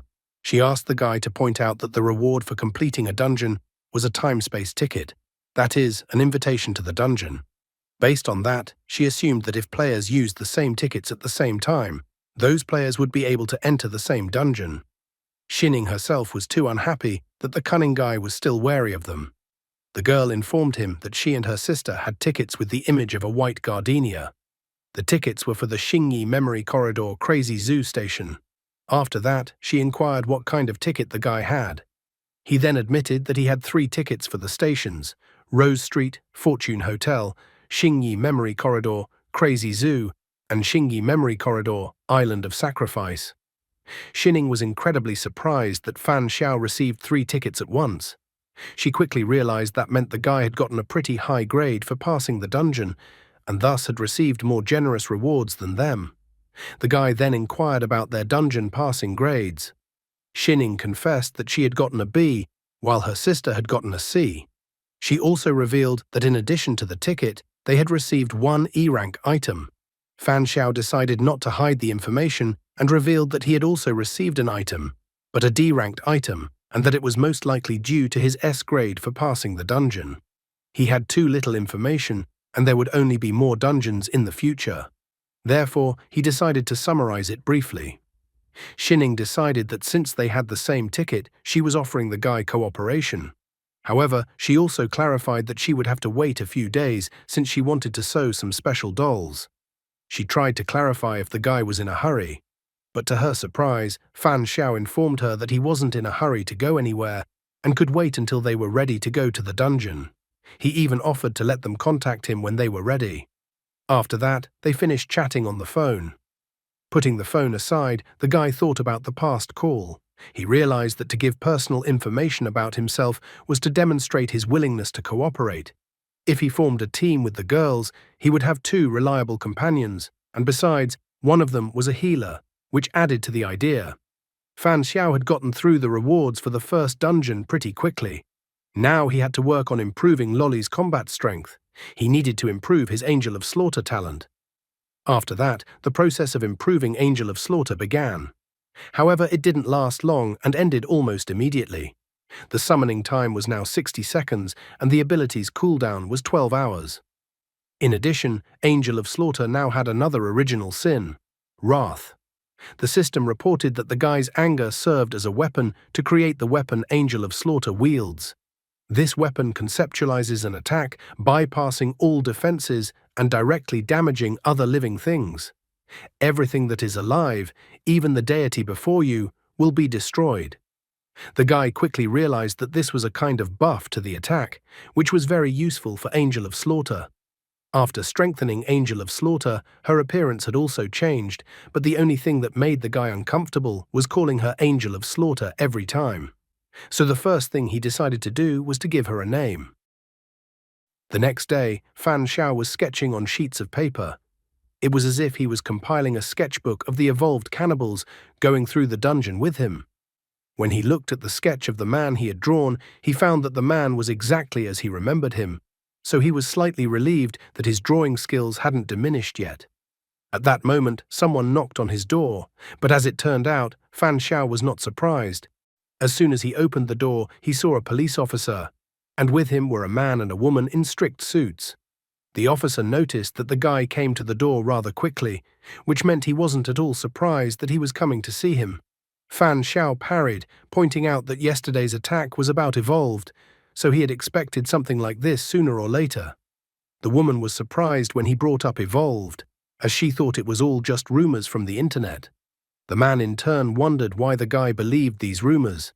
He wondered how Fan Xiao knew that evolved was the attacker. Fan Xiao didn't make up anything to justify himself. He directly informed his guests that he himself was evolved. The officer was shocked because he didn't expect to hear something like that from Fan Xiao. Fan Xiao was the first to speak again. He told them that he didn't want to go through all the procedures and wanted to get straight to the point. The guy admitted that he had participated in the qualifying dungeon yesterday and had become an official player. He then revealed that he had met 2 cannibal players in the dungeon.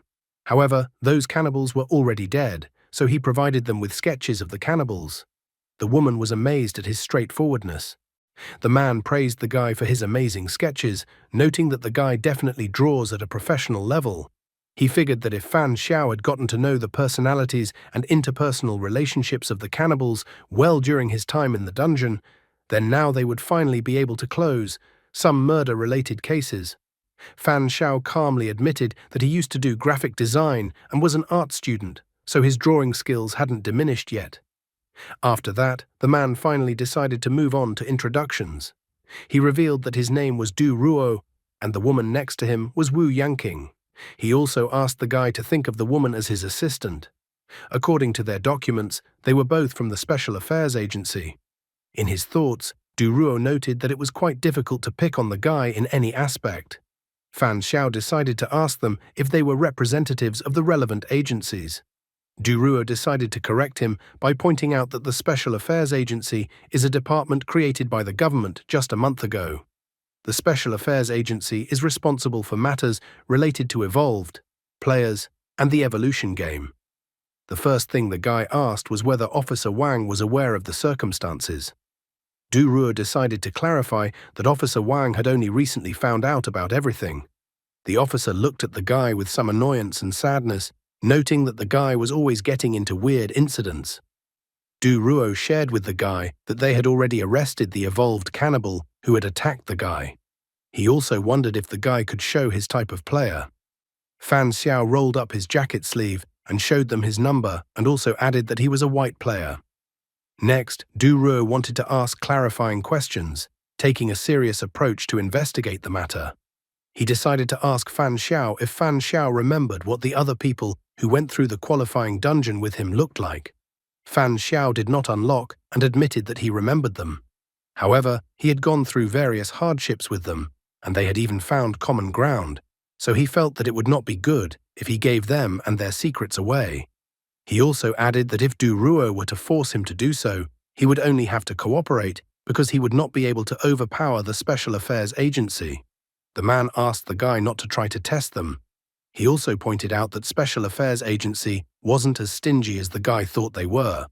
With a sly smile, Duruo pointed out that the emergence of evolution and its players would affect the existing structure, so the more time passed, the stronger this influence would become. The man suggested that in the future, gamers would become a strategically important resource and would be linked to a new wave of struggle for hegemony on Earth. Therefore, the Special Affairs Agency set itself the goal of recruiting every player. Fan Zhao asked if they have a forced form of recruitment. Duruo explained that everything is at the will of the individual, but he also clarified that the information provided from the country and the resources that can be utilized are incomparable to single players. Duruo suggested that Fan Xiao join them, and then Fan Xiao would have many advantages and no disadvantages. Fan Xiao agreed to mull over their offer to join them. Duruo did not insist on making an immediate decision, but simply put his business card on the table, asking the guy to call them when he decided to join them. Before leaving, the man said that the business card contained his phone number, as well as an account number and corresponding password on the Special Affairs Agency website. There was some information on the Special Affairs Agency website that they wanted to share. The guy thanked him for the visit, and then they left the guy's apartment. As soon as they stepped outside, Wu Yanqing informed the captain that she had observed the guy using her Eye of Truth talent. She assured him that the number and color on the guy's arm were not suspicious and that everything was genuine. Duruo was also surprised to meet such a guy, as white players were currently very rare. Currently, the Special Affairs Agency had to deal with black-marked cannibal players. He noted that the guy had a good resume, so if they could get him on their side, it would be a good help for them in the future. Wu Yanqing, on the other hand, thought Fan Xiao was arrogant, and she hardly believed that they could persuade Fan Xiao to join them. Duruo believed that if the guy refused to join them, then they needed to persuade him to cooperate with them. He then ordered her to contact the Special Affairs Agency so they could plan this cooperation. In addition, he asked the woman to try to obtain information about the dungeons and the tickets associated with them. Duruo stated that he wanted to investigate this matter. Wu Yanqing obediently agreed to carry out the order. After that, Duruo asked the sniper and the combat team to leave their positions. The sniper, who was on a nearby roof, received orders to cancel the elimination of the target. However, at that moment, Angel of Slaughter appeared behind the sniper. She was already preparing to kill everyone, pierce the sniper's intestines, and behead him. The girl believed that dancing and waving their arms would make them less attractive. But at that moment, Fan Xiao told her that they had retreated. Therefore, he ordered her not to be capricious and to return immediately. At that moment, Angel of Slaughter appeared behind him. She declared that Fan Xiao was bad because he wouldn't let her kill whoever she wanted, and she wanted to play. As it turned out, the guy had come up with a name for her, Fan Qi. He began to scold Fan Qi, explaining that it wasn't worth playing every day. Moreover, he believed that as long as they didn't wish them harm, they wouldn't act first. Fan Qi puffed out her cheeks because she wasn't allowed to do whatever she wanted. Fan Xiao pointed out that they already had things to do. They needed to prepare for the next dungeon. He took the Rose Street Fortune Hotel ticket, which had a detailed route on it. Train number, Spacetime Train G083301. Destination, Rose Street Fortune Hotel. Carry-on items. Half a cubic meter of game reserve space allows you to take some essential items with you to pass through the dungeon. It is prohibited to store firearms and other dangerous items in it. Late at night on the roof of a high-rise building, Fan Qi tried to catch her breath and called the guy a fool, noting that he weighed too much.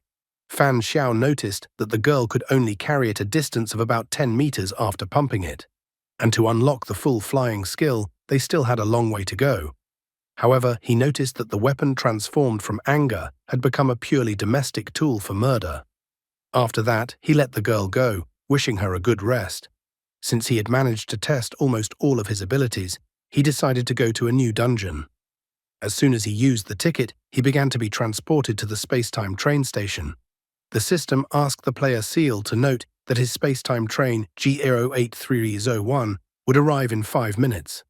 The system also reminded him that as an E-rank player, he had half a cubic meter of game space to store items that he could take with him on a trip or into a dungeon. However, the E-rank player's storage did not support the placement of firearms and high-tech products. Once at the station, he looked around, surprised that this time he was not sent directly to the shelter, but had to get there by space-time train.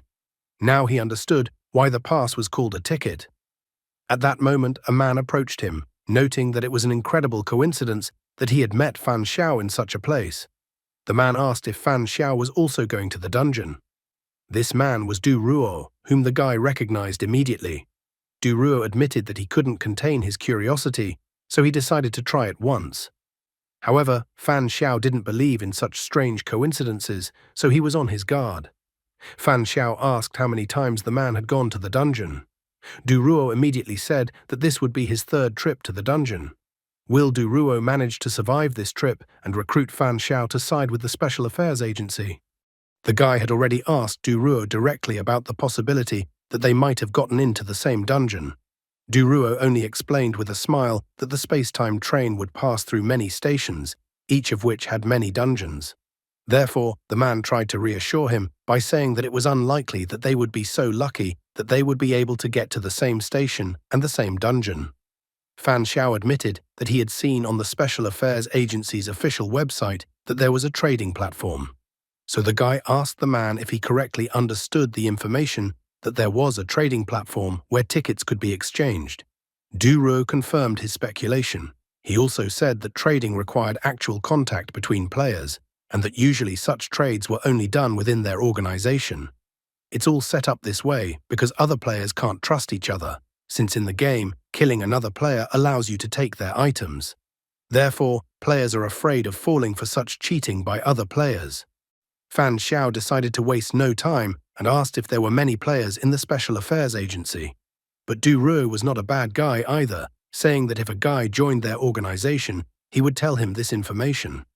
After hearing his reply, Fan Xiao still once again decided to dodge a quick decision, informing him that he needed time to think about the proposal. At this moment, a voice sounded out from the speakers. The voice greeted the players with the arrival of the space-time train, G083001. The announcer also announced that the train was departing from Sunshine Coast Station and heading to its final station, Fantasy Fairy Tale City. The players were also asked to follow the rules. The first rule was that it was forbidden to attack train workers, because otherwise a player who broke this rule would be escorted off the train by the guards. The second rule was that if the train encounters danger, players who help have a chance to get special rewards. The third rule was that players who actively spend money are more welcome on the train. Just as the announcer was announcing the rules, a train pulled onto the platform. Fan Xiao immediately said that he was going to Fortune Hotel and asked where Du Ruo was going. The man admitted that it was an unbelievable coincidence, but he had to go to the same place. However, Fan Xiao could not be fooled so easily by such speeches, and he immediately realized that this was too good a coincidence. The guy quickly realized that the Special Affairs Agency was watching him, but he thought that it didn't matter and he would do the task properly. After that, Fan Xiao and Du Ruo proceeded to the train and took their seats. After looking around inside the train car, Fan Xiao noticed that there were quite a few people. He also noted that according to the rules announced by the announcer, there was no prohibition for players to have private duels. After pondering his words, Du Ruo did not remember that there had ever been any such clashes between players.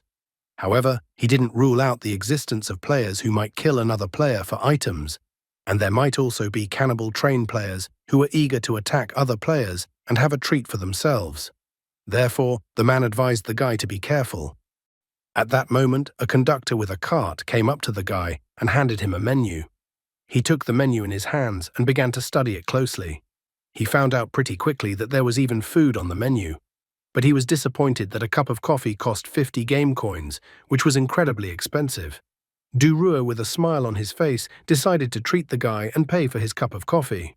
The guy thought it was quite generous of the man. After a while, they brought him hot coffee, which he sat and drank comfortably. He noticed that the coffee was not ordinary at all. When he examined the cup, he noticed the name on it that it was a joint product of 9th Dimension and 9 Arts Gastronomy.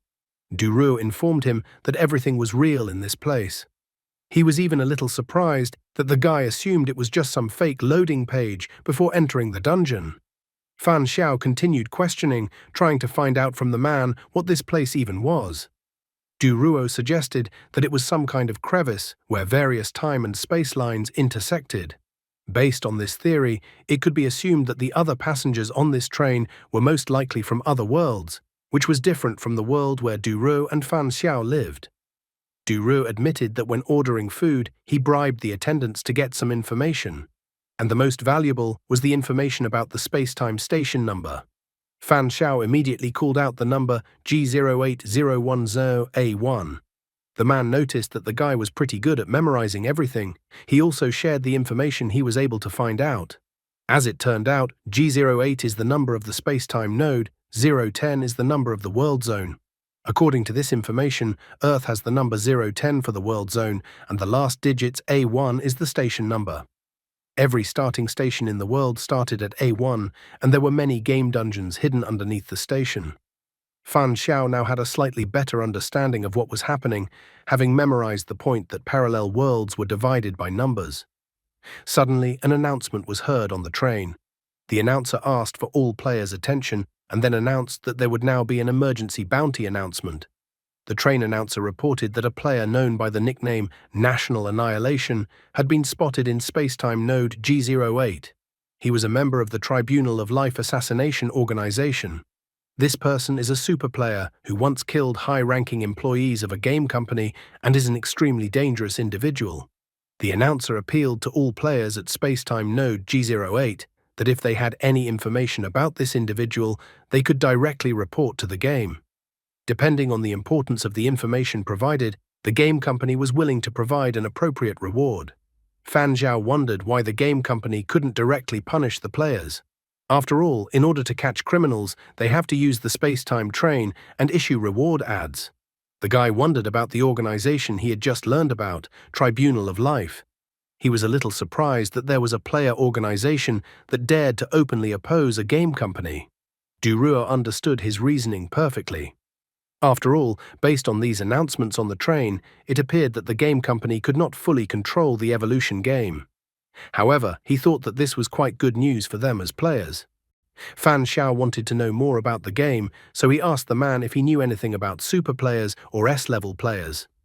However, Du Ruo was even slightly annoyed that the guy seemed to think his was an encyclopedia. He admitted that he had only started playing a month earlier than the guy, so he didn't have much information. The man thought that super players were hardly anyone they could face at their current level. Suddenly, the train announcer announced that the train had arrived at Rose Street Station and advised the passengers with this ticket to leave the train. Fan Xiao was surprised that the train had reached his desired station so quickly. As he exited the train car, the guy stated that he was actually curious what would have happened if they had continued traveling on their own ticket, but Du Ruo didn't know the answer to that question. However, he warned the guy that before breaking the rules, he should consider whether he had the power to do something like this, because otherwise the consequences might be too severe. After saying that, Du Ruo and Fan Xiao disintegrated into data and were teleported away. Soon, Fan Xiao appeared in front of the majestic building. Immediately, it was announced that the Fortune Hotel dungeon had been opened. The backstory of this place was that ever since the guests of Fortune Hotel started complaining that there was a foul odor in their rooms, the hotel staff started a thorough investigation trying to find out the sources of the odor. They thoroughly checked the bathrooms, water pipes, floors, ceilings, and windows, but found nothing. However, the odor was getting stronger, so the staff began an even more thorough inspection, destroying everything in the room. Eventually, they found the body of a decomposing woman in a red dress with her hair loose in the mattress. As it turned out, it was a murder with the body concealed. The body was quickly removed and the odor disappeared, but creepy and rather strange things began to happen in the hotel. Some hotel guests complained that light footsteps could be heard in the hallway at night.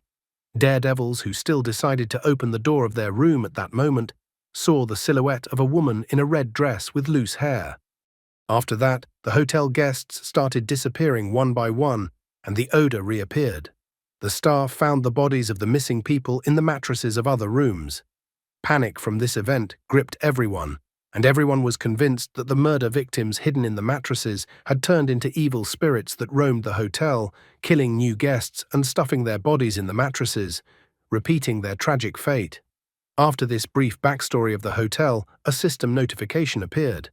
The notice stated that 9 p.m. to 7 a.m. was a time of activity for evil spirits, so hotel guests were advised to lock their room doors and be cautious. It also stated that only one guest could stay on one floor. Violators of this rule would be the first to be attacked by an evil spirit. The system also reported the most important rule. During the dungeon, the hotel will be completely isolated from the outside world, so players will be completely cut off from other space-time levels. After that, the system finally announced that the dungeon task was to live for 3 days in Fortune Hotel. Fan Xiao thought that this was all just an old and rather hackneyed bogeyman. Gradually, other players began to appear beside him. Du Ruo was also among the players in this dungeon.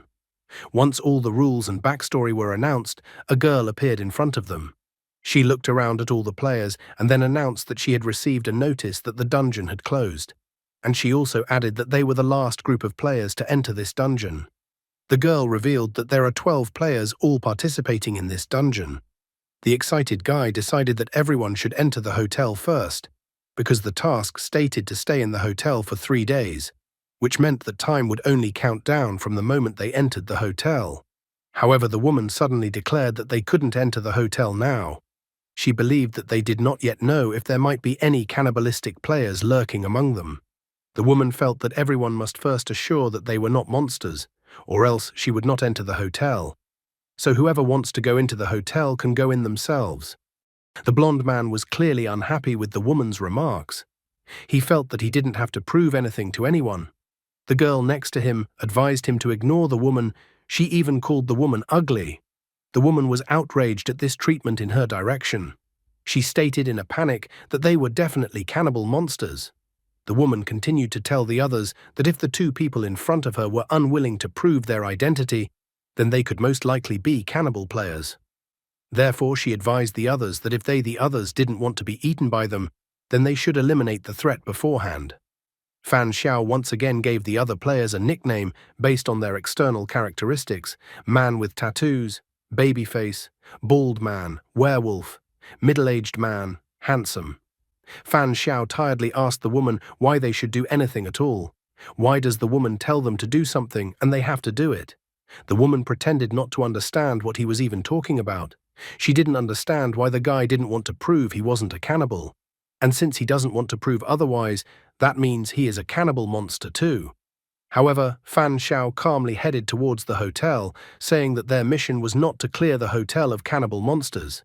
In addition, the physical strength of cannibals was the strongest among all types of players. Therefore, he believed that even if they found the cannibals, there would be casualties, and no one wanted to just die.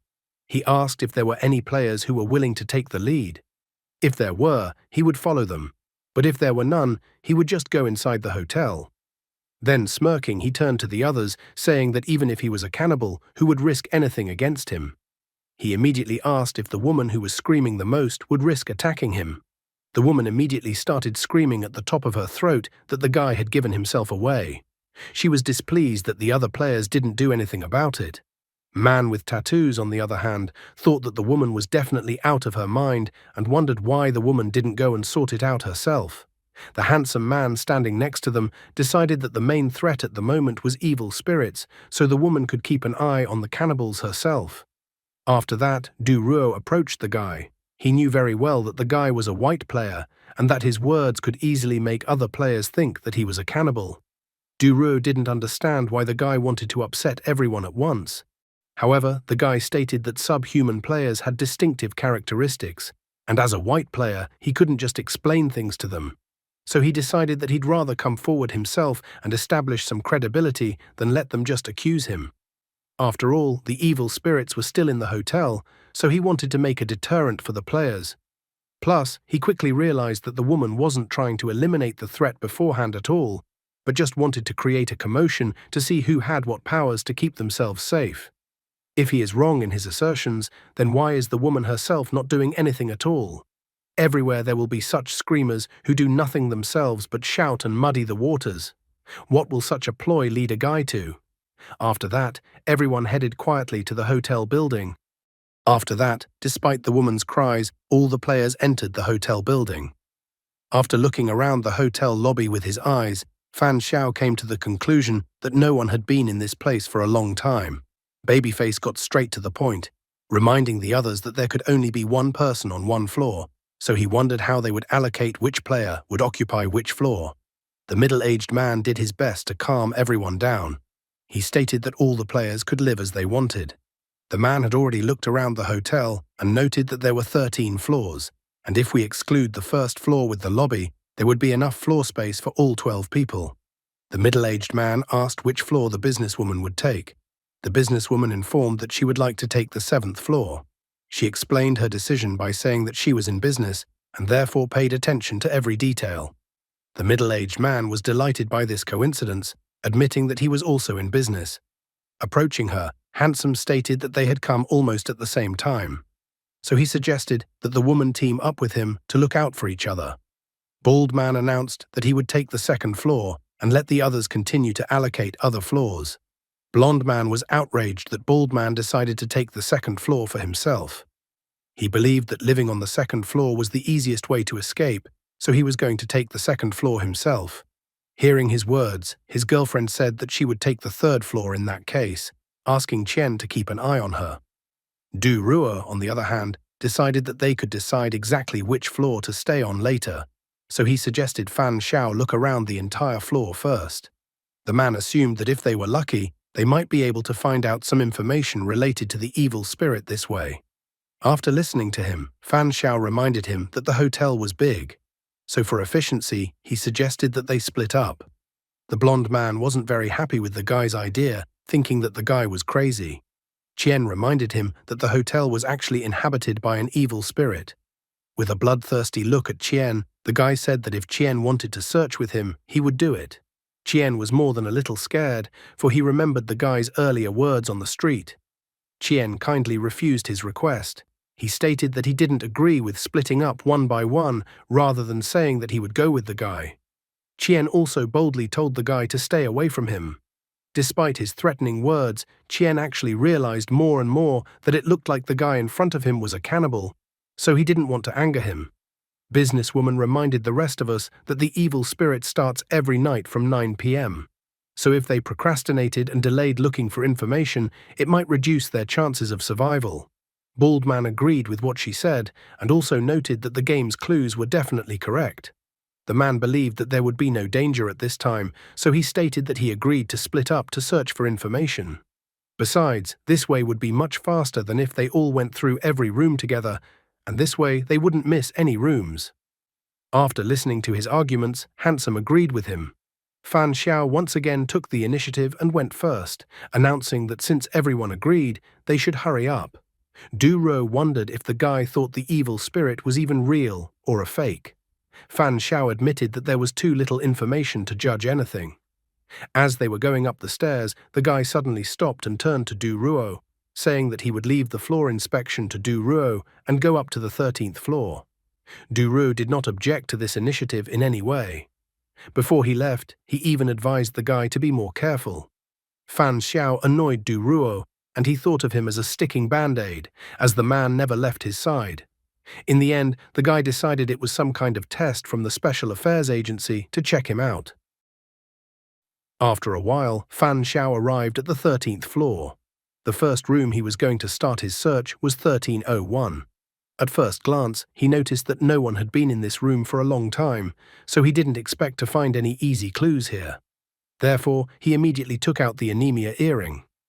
Waiting for clues was not the best way to successfully pass the dungeon, so he decided that now would be a good time to try out the anemia earring, the item he had received as a reward after completing the last dungeon. After only a moment, he saw that he needed the curtains.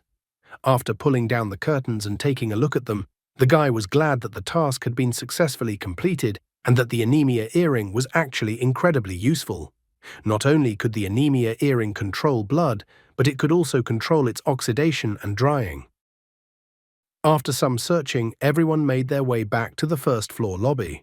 Babyface was telling the others that on the 10th floor, in rooms 1012 and 1019, he had found some not-so-obvious signs of habitation, while the other rooms were in perfect order and from the looks of it, no one had been in them for a long time. So he wondered if anyone else had found any other clues. Someone also found pretty much the same thing, and that they found trash in 3 trash cans. But there was no trash in the rest of the rooms, so he concluded that someone had lived here before them. Businesswoman reported that she found some vague dried blood stains, and there were also pits and cracks on some of the walls. Based on her information, she concluded that it looked like there had been a battle on the 7th floor, but she didn't know how it had ended. Du Ruo recalled that they were in a dungeon, so obviously the dungeon had been opened more than once to other players who had participated in the hotel dungeon, so he found the traces of battles to be normal. Bald Man agreed with the rest, noting that he hadn't detected any clues either. Qian wondered if all the players had gathered in the hall, but suddenly noticed that one player was still missing. Just at this moment, Fan Xiao appeared with a curtain in his hands. He announced that he had something interesting. Everyone was curious as to what clues the guy had found. The guy unfolded the curtain for everyone, and the others could see the inscriptions on the curtain left by the blood. It seemed that someone from past hotel guests had informed them of the clues. He fearfully pointed out that the girl was beheading anyone who reacted to the knocking. The guest was incredibly scared, so he only wrote that he would also die. Du Ruo was surprised that the guy seemed to have found traces of players who had participated in this challenge before. They now realized that a guest at the hotel was pointing out an evil spirit. Businesswoman agreed with his opinion, recalling that the description of the dungeon stated that the evil spirit looked like a woman in a red dress. And about the evil spirit chopping off heads, she suggested that this was the method of attack of the evil spirit in question. The woman who had shouted the loudest earlier was scared. She wanted to hear confirmation that of the previously entered players in this dungeon, at least someone had survived. After all, judging from the writing on the curtain, she thought there was only one person left at the end who was afraid of death. Fan Xiao reassured them, believing that there probably wasn't a complete annihilation, since if the literal meaning of what was written on the curtain was to be believed, only the heads of those whose door was knocked on were chopped off. Based on their investigation, rooms with blood were rare, which meant that not everyone would face danger. He himself was not yet fully aware of whether the knock on the door was the very mark of death. After thinking over all the available information, Du Ruo assumed that only those who heard the knock on the door from an evil spirit would be attacked and lose their heads, while the rest could survive the 3 days in peace. Qian was disappointed that it all came down to luck in the end.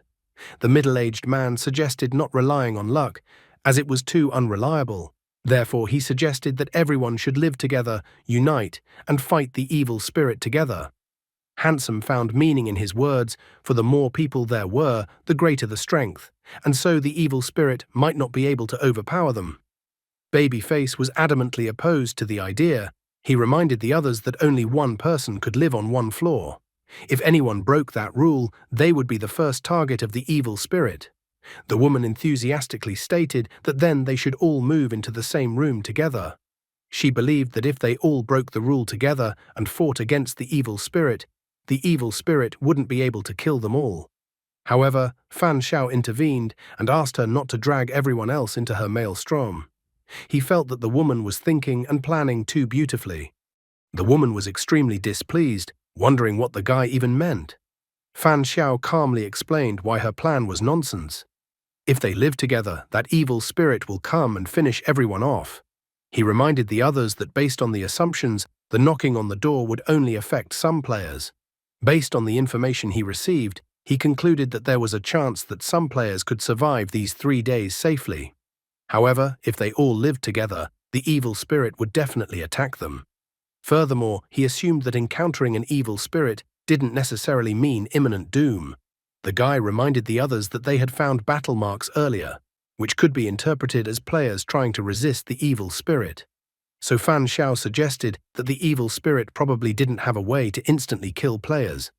After his words, Man with Tattoos announced that he would live alone and that whoever wanted to break the rules could break the rules. Bald Man also decided to live alone and trust his luck. After carefully considering her choice, Businesswoman also decided to follow the rules and live alone. Fan Xiao calmly pointed out to the others that since everyone had come to a common decision, they should all go back to their rooms since the safe time was almost up. And if anyone decided to break the rules and stay together, that was their choice. The woman was extremely angry at the guy for once again ruining her plans. The woman suddenly went into defenseless woman mode.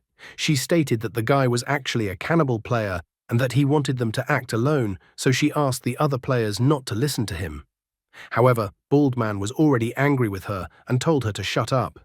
He felt that if a woman wanted to die, she shouldn't pull the other players after her. Looking at them, Fan Xiao even heaved a sigh of relief.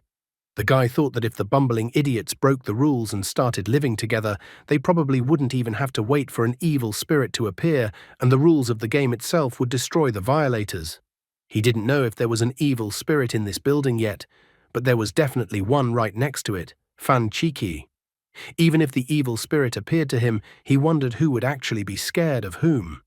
With a flushed face, the middle-aged man approached businesswoman.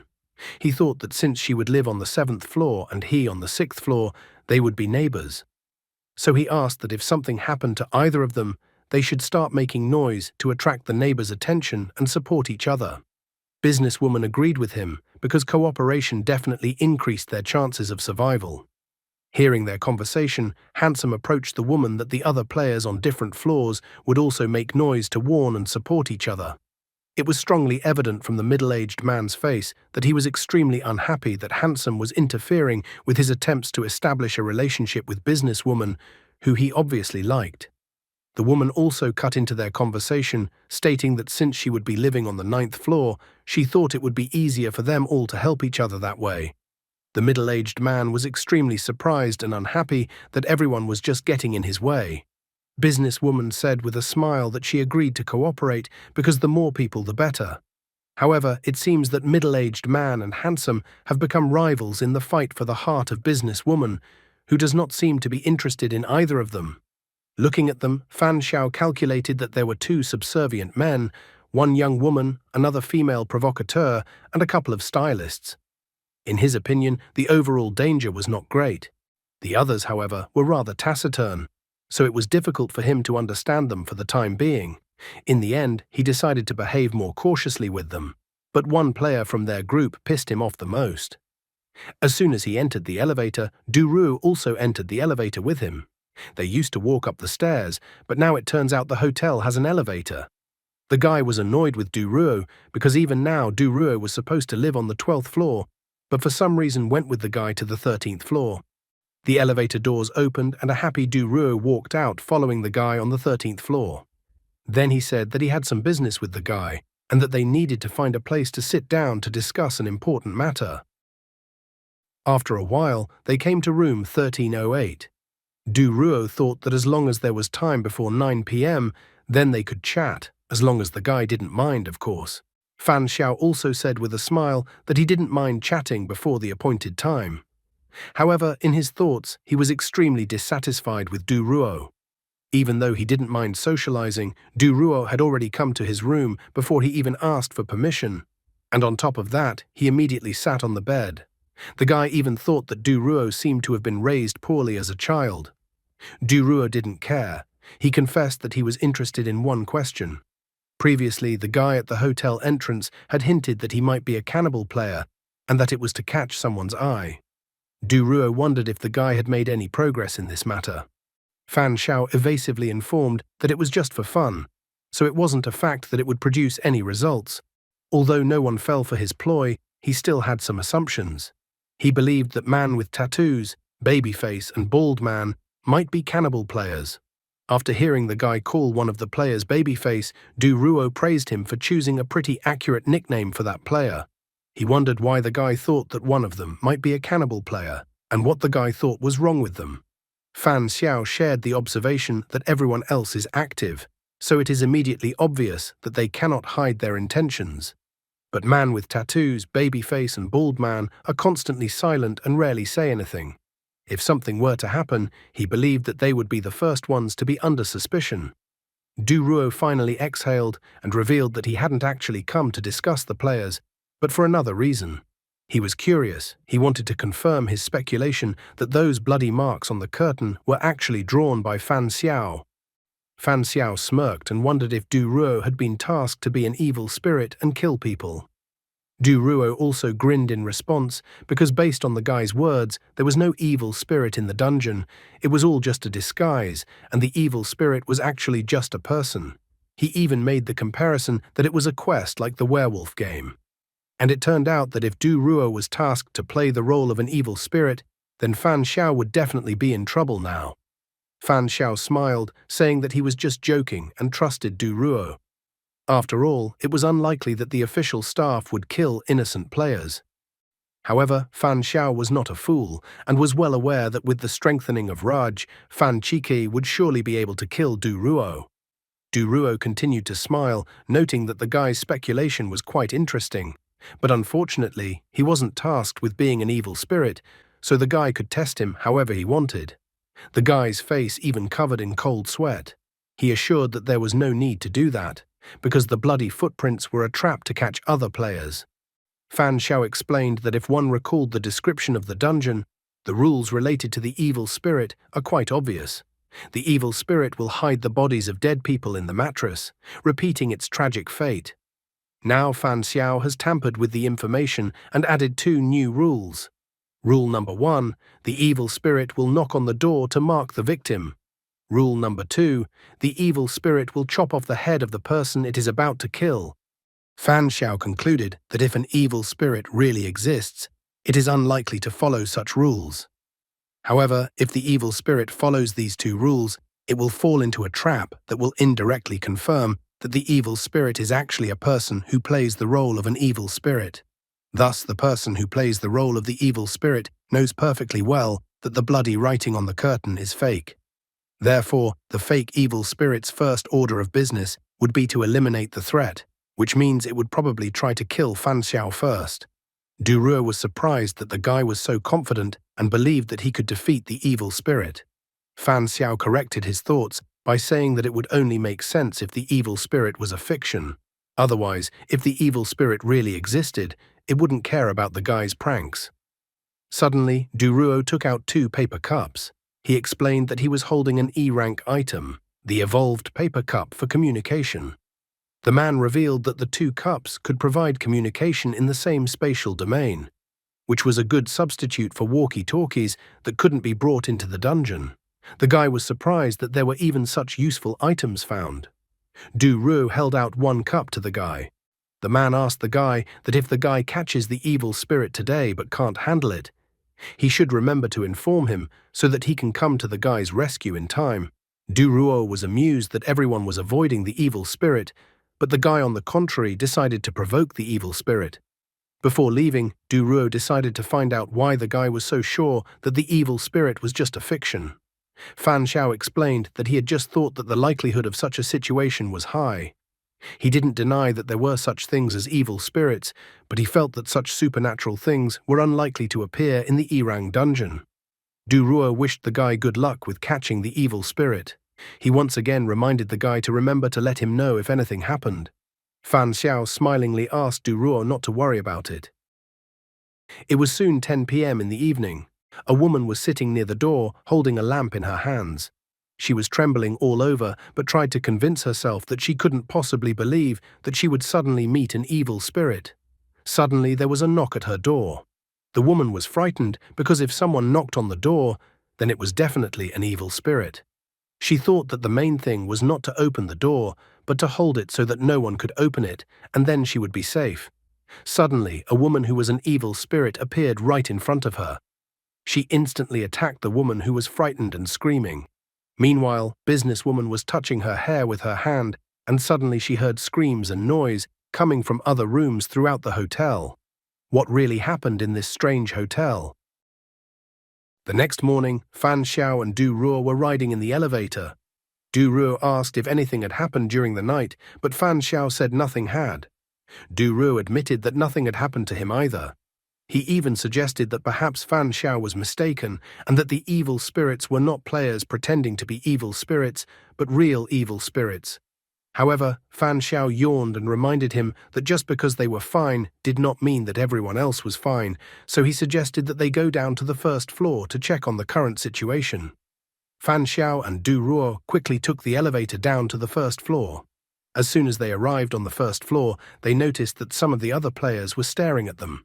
Fan Xiao was slightly surprised that almost all the players were already in the first floor lobby, noting that they had gotten up quite early.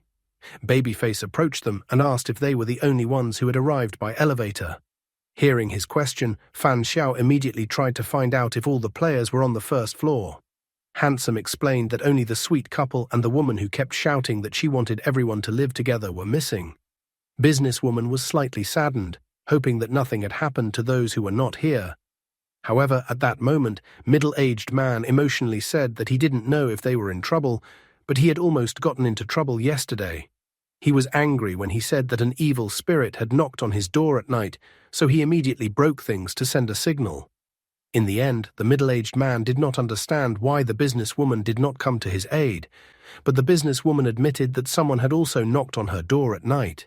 Babyface also reported that someone had knocked on his door as well. This information did not reassure middle-aged man at all, and he continued to shout, thinking that they were talking nonsense. He even advised them to come up with a more plausible story. The man believed that it was better not to get together with such a team at all. Businesswoman quickly explained to him that she didn't care whether they got a team together or not, but that someone had indeed knocked on her door last night. However, middle-aged man's signal sounded only 2 minutes after that, so she explained that she didn't know, because maybe someone was pretending to be an evil spirit, so she didn't take any action. The middle-aged man was still dissatisfied with her answer and accused her of simply looking for excuses not to help anyone. He had signaled, so he believed that they should have come to his aid, regardless of the circumstances. Therefore, he even accused the woman and the others of cowardice. Babyface, who was extremely dissatisfied with the man's accusations, intervened in the conversation again. He pointed out that someone had simply knocked on the door and that he and businesswoman had not sent a signal, but the man had. This meant that the middle-aged man had wasted his chance to help, so he believed that the middle-aged man should blame himself for his fear of death. The middle-aged man was still indignant, believing that Babyface spoke so eloquently, but when he asked for help, Babyface did not come, so he accused Babyface of not being so brave himself. Tired of their shouting, Fan Xiao intervened in the conversation. He decided to clarify the information that everyone had heard yesterday when the evil spirit knocked on their door. The middle-aged man continued to shout that it was true and that he had no reason to lie about it. The businesswoman noted with irritation that it seemed that evil spirits really did exist. Babyface also reminded the others that the curtains said that an evil spirit knocks on the door before killing, which meant that they really did exist. However, at this moment, Fan Xiao caught the attention of all the players as he tried to confess one small detail of what had happened. He even asked that the other players not get too angry with him. After that, he admitted that he had actually forged the writing on the curtains himself and that no evil spirit had written anything on the curtains. Duro was surprised that the guy had revealed his trump card so easily. The other players were in complete shock, completely unable to understand how such a thing could happen. They inquired as to why the guy had forged the inscription on the curtain and what he was up to. Fan Xiao then explained to them that he had created this inscription on the curtain to see if there were any evil spirits in the hotel at all. And after the previous night, the only conclusion was that there were no evil spirits in the hotel at all. After all, if they were real spirits, they certainly wouldn't act on his fake clues, which meant there was only one possibility that some of the players had gotten a special assignment. He clearly pointed out that some of the players were given the task of pretending to be an evil spirit and killing other players. Almost all the players present were completely shocked by the information that the guy had voiced. They began to take turns claiming that they heard someone knocking on their door, but it wasn't them. Someone was still amazed that one of the players was pretending to be an evil spirit. Handsome tried to address the guy, noting that since he had arranged all this, he could be an evil spirit. However, Fan Xiao gave him a cold glance, noting that if it was him, then he might as well not confess about the curtains. And tonight, instead of knocking on the door, he would find a way to enter and kill all the players one by one. Handsome was completely powerless against such arguments, so he didn't even have the right words. Then Duruo intervened in the conversation. He reminded the other players that since their conclusion was that there was a fake evil spirit among them, then everyone was a suspect.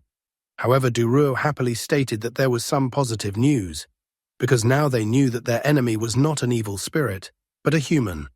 Fan Xiao explained to everyone that they were essentially playing a werewolf game, but with some differences. In the werewolf game, the werewolf always kills at night, but in their game, when they realize that they are facing a normal player and not an evil spirit, it is no longer as scary to confront the enemy. Handsome was glad too, thinking that if the enemy was human, then they didn't need to be so afraid. The middle-aged man noticed the logic in the guy's words, noting that it all sounded plausible, because if it was a real evil spirit, then it wouldn't be knocking on the door. Fan Xiao once again took the lead, explaining to the others that they now had 3 players whose fate was unknown. Therefore, he was suggesting that the rest of the players check what had become of them first, and then decide what to do next. However, the middle-aged man didn't like the guy's plan. He thought that there was no need to confirm anything, because if the players didn't come down, then they were definitely killed by an evil spirit. And based on the fact that a human had done it, that meant a human could kill someone during the day. Despite all the cries of the middle-aged man, Fan Xiao pointed out that the rules of the trial stated that spirits hide their bodies in mattresses, so he noted with a horrified look that surely the players didn't want to sleep on bodies that were hidden in mattresses. The others were also terrified at this prospect. Fan Xiao, as the leader, announced that once they find the bodies, then he would then be able to figure out which one of them is the evil spirit. Handsome wondered if the guy had any other clues and what kind. However, Fan Xiao pointed out to him that there might be a fake evil spirit among them, so he wasn't going to be so stupid as to reveal all his cards. So he advised Handsome to just look for the body in the mattresses. Handsome didn't like that answer from the guy. The middle-aged man was still unhappy with the guy's behavior, believing that the guy was putting fear into them, and they didn't yet know if the guy was telling the truth or lying to them. The very thought of sleeping on a mattress with someone in it gave businesswoman goosebumps all over her body, so she immediately agreed to do a body search. Babyface supported her thought, explaining that everyone would be able to help during the day anyway, and it was unlikely that a fake evil spirit would act so brazenly. Fan Xiao turned his back to them, getting ready to leave. Lastly, he told them that this was all he wanted to tell them, but it was up to them to believe it or not. Du Ruo looked at the guy suspiciously. He wondered what the guy was really up to. After a while in one of the rooms, Fan Xiao continued to search the room and complained that the entire building had 13 floors, hundreds of rooms, and they had already searched almost half of them, but still found nothing. He even began to doubt that a fake evil spirit had hidden the bodies in the mattresses. But at that moment, he heard a suspicious sound behind him and turned around. Standing near the door was Bald Man, who possessed the arrogant doorknob item. Fan Xiao inquired what Bald Man was up to, but the man only smiled slyly. He pointed out that he possessed an E-ranked item, the arrogant doorknob. If this item was placed on a door, the door would completely block sounds from both outside and inside. Fan Xiao was a tough guy, so stuck his hands in his pants pockets and tried to extract information from Bald Man. The guy tried to make sure that Bald Man was the one who pretended to be an evil spirit and killed the 3 players. He was slightly surprised that the item's abilities were really strange and varied. However, Bald Man corrected his thoughts that it was like that, but he only killed the woman who screamed the most, and the other 2 broke the rules and were therefore wiped out by the game. What Fan Xiao wondered the most was why Bald Man hadn't attacked him last night. Bald Man coldly explained that he had one item that allowed him to see the approximate chance of victory against a particular player. Thanks to this, he noticed that the guy was incredibly strong, but the chance of victory against him was only 52%. Therefore, to reassure himself, he didn't attack the guy and instead chose a weaker opponent. Fan Xiao continued to stall for time, quietly wondering why Bald Man had decided to act now. And was Bald Man not afraid of failure when there was only a 52% chance of winning? Plus, he wondered how Bald Man would explain his action to the others and if he had a plan for it. Bald Man, with an arrogant laugh, did not hide the fact that the guy had left him no choice. He had originally planned to leave the showdown with the guy until the last night, but the guy proved to be too cunning. Plus, he had taken 3 items, and together with the evil spirit kit, his chance of defeating the guy was 68%. Bald Man was already anticipating that once he killed the guy and then 2 more players, the task would be completed. Fan Xiao was amused that the evil spirit had to kill 6 players, which was half, since it was as if it was in a classic werewolf game. However, he reminded that Bald Man talks too much, and like a typical villain, told him all his plans. At this moment, Fan Xiao felt his movements become stiff. A smile didn't slip off Bald Man's face when he explained that he had no choice since he had obtained the E-rank toxic mist item, which needed a little time for it to poison the target. Bald Man was a very polite person, so she thanked the guy for obediently helping him buy time. Fan Xiao was surprised that the man was so sneaky that even though he won with a 68% chance, he still poisoned Fan Xiao, and now Fan Xiao couldn't even move. At the same instant, Bald Man pulled out a mask as if out of nowhere and tried to put it on his face. His appearance instantly changed, and he looked like the woman in the red dress who was listed as an evil spirit according to the rules of the game. The mask was an item of E-rank, Evil Spirit Kit. After putting on the mask, one could transform into an evil spirit.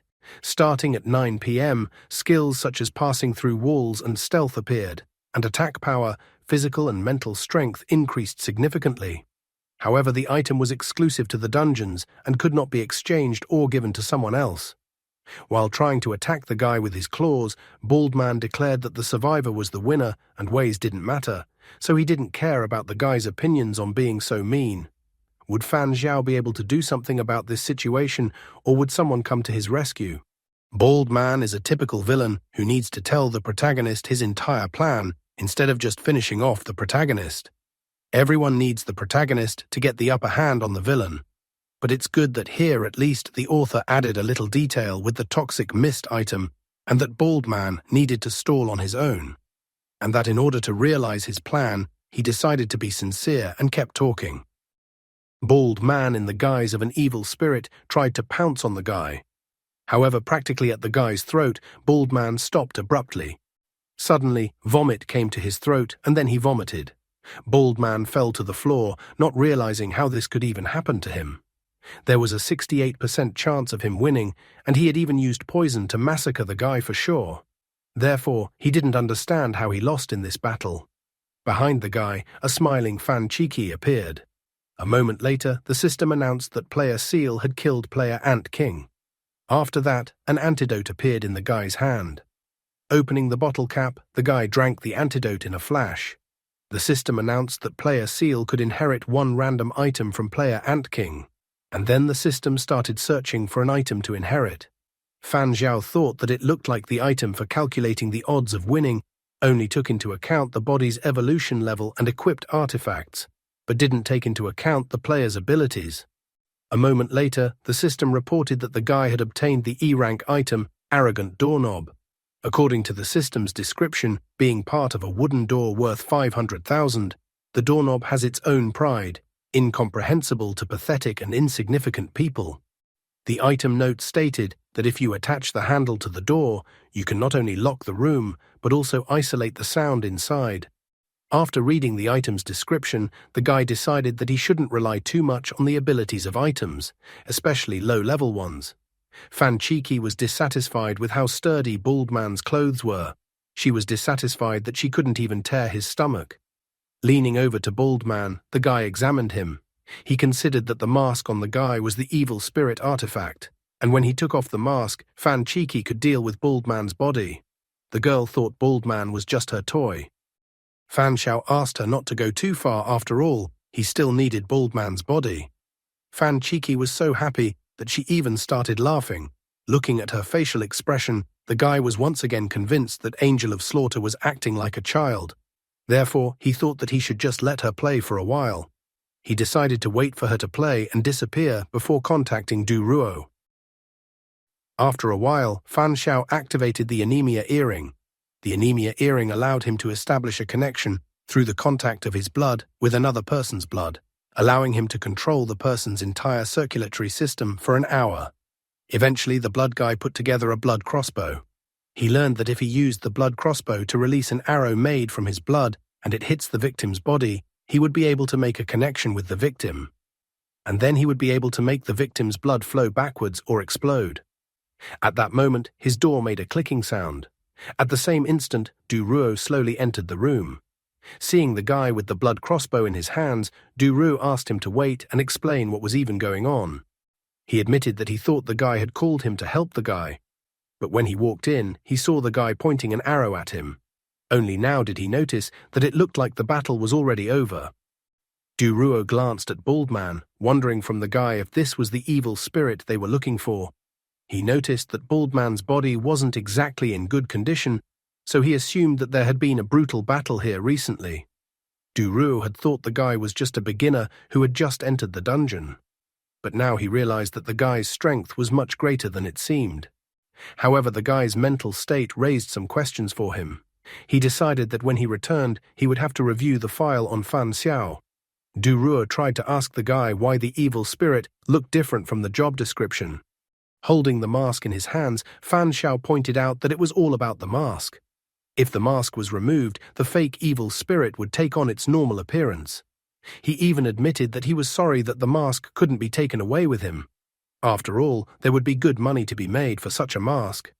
After sitting down and looking at Baldman's hand, Du Ruo said that he was sure that the evil spirit would be a cannibal, but to his surprise, Baldman was a half-human with no external distinguishing features. Fan Xiao speculated that Baldman might have eaten insects. Then that would explain the lack of noticeable features on Baldman's body. Fan Xiao pointed out that they had another problem. Even though they had dealt with the evil spirit, the task was still not completed. After all, the system was showing that there were 2 days left until the dungeon was closed. Du Ruo realized that the real purpose of the dungeon was not to exorcise the evil spirit at all. But he still didn't understand what the real purpose of this dungeon was. Fan Xiao cryptically confessed that he had one guess in this regard. First of all, he suggested that they go down and carry the body to the hall to explain to the others what really happened. Soon they and the other survivors arrived in the hall, where the guy explained to them what had really happened. He said that he had caught the player playing the role of an evil spirit and then massacred him. Businesswoman admitted with sadness on her face that they had managed to find the bodies of the 3 missing people. But the sight was too violent for her, so they didn't move the bodies to the lobby. Nevertheless, businesswoman thanked the guy, because now that the evil spirit was gone, at least they could relax at night. Du Ruo also joined her, noting that he was very afraid that someone would knock on his door. He thanked the guy for being able to sleep peacefully tonight. Standing behind them, Werewolf wondered what the guy would do if the player playing the role of the evil spirit didn't follow his plan. If the spirit didn't knock on the door and chop off heads, what would the guy do in that case? Fan Xiao clarified that in such a case, everyone would have started to doubt the reality of the evil spirit. After all, then no one would have died, and the evil spirit's behavior would not be in accordance with the fake rules. And if the evil spirit never manifested, then they would be able to safely wait out the dungeon until the end. However, if someone did die, everyone would act together, and then the evil spirit would have almost no chance of successfully accomplishing its task. Werewolf kept asking questions. He wondered what if the player playing the role of the evil spirit had realized the guy's plan and deliberately followed the fake rules to create panic and make the players kill each other. Businesswoman also wondered what would happen if the evil spirit was real and not a disguised player. After all, then the evil spirit would not be following false rules. With this scenario, if people got together, it could really attract the evil spirit and provoke it to attack. From their questions, the guy only exhaled and smiled. He pointed out again that such an option was only possible if the evil spirit actually existed. If they got together, they would have a better chance of surviving an attack. In the worst-case scenario, if any of them died, then it would already be possible to disperse into rooms to minimize casualties. He smirked and even pointed out that if that was the case, he wasn't going to break the rules himself, and he wasn't going to live with the others. Handsome yelled at him in anger. He pointed out that the guy should be held accountable for his actions. After all, if the guy hadn't tampered with the evidence, no one would have panicked. And they would have all just strengthened their defenses, and then maybe no one would have died. However, for all his words, the guy only laughed. Fan Xiao explained to them that the bodies of the 3 dead people spoke quite clearly about the entire situation. He didn't care about their thoughts because the fact was that he had already killed the player who was playing the role of an evil spirit, and he didn't expect any gratitude from them or that they would start trusting him. He even admitted that he didn't trust them at all either. Suddenly, the middle-aged man said he trusted the guy. Now that the spirit was gone, he was interested in another matter. He was going to discuss with everyone how to divide the spoils from the fake evil spirit. Waving the mask in his hands, the guy asked if these were the trophies middle-aged man was talking about. Middle-aged man was glad because he was talking about an item that should drop out after killing a player, especially if it was an evil spirit. However, the guy's look changed abruptly to a cold one. He stated that it was no wonder the man had such a face, so he probably wanted to cover it up with that mask. In his opinion, middle-aged man had done nothing but wanted a trophy. The guy thought middle-aged man's request was just unbelievable chutzpah. Middle-aged man was shocked by his words. The middle-aged man seemed to take great offense at his words, as he started yelling to everyone that the guy was a cannibal and he was the one who confused them with false evidence. He thought that if the artifact remained in the guy's possession, they were unlikely to survive the night in peace. The middle-aged man began to tell them that the guy might come up with some new trap. Handsome intervened in the conversation, asking everyone to calm down. He also pointed out that they hadn't proven that the guy in front of them was a cannibal yet. Nevertheless, Handsome decided that until they could sort things out, it would be logical to give the artifact to someone they trusted. The guy looked at him coldly and wondered who everyone trusted and if he was talking about himself. Handsome tried to dodge the question by saying that he was not talking about himself. Regardless, he considered it a matter of general safety and explained that he had no personal animosity towards the guy. He even asked the guy to understand him on the matter. A middle-aged man jumped at the idea. He thought that the player who aroused the least suspicion among the other players should take the mask. Smiling, Fan Xiao tossed the mask to middle-aged man, declaring that he was suitable. The guy even asked that middle-aged man keep the mask properly. But when middle-aged man caught the mask, he saw a system notification that the item in his hand was exclusive to the dungeon, and that an unfit player could not obtain or use it. Middle-aged man was enraged, believing that the guy was just messing with him. It pissed him off that the item was a quest item, and the guy hadn't told him about it before. However, Fan Xiao only laughed, thinking that watching everyone fight was fun, because it was like going to a circus with monkeys. Middle-aged man announced that the evil spirit danger was actually gone, but the cannibal player was still in front of them. Middle-aged man pointed at the guy, shouting about how he was a cannibal. He even started yelling to everyone that the guy would attack them tonight, so they wouldn't be able to sleep well for the next 2 nights. So the middle-aged man suggested that everyone should get rid of the threat together, as they would all feel better without the cannibal. Everyone was shocked by his words, and only Duruo knew the truth and could barely contain his laughter. However, the guy glared bloodthirstily at the middle-aged man, asking if he was looking for death. Everything went exactly according to his plan, as this was the most opportune moment to provoke the cannibal players to reveal their identities, so he planned to add more fuel to the flames. The middle-aged man had already directly pointed out that the guy had shown his true colors. He was going to take it out on the guy together, but at that moment he was pierced by a spear. Middle-aged man was instantly knocked out of the game. Babyface behind him used shape-shifting clothes. The E-rank item, shape-shifting clothes, is a garment made of a special metal and has the powerful ability to transform shape and change color. One outfit replaces 100 ordinary ones, perfectly solving the problems of the poor. According to the item note, this artifact combined attack and defense. In weapon form, it has the strength of steel, and in armor form, it covers the wearer like a bulletproof vest. According to the second item note, the magical garment has the properties of a liquid. Separated parts can be put back together and reunited.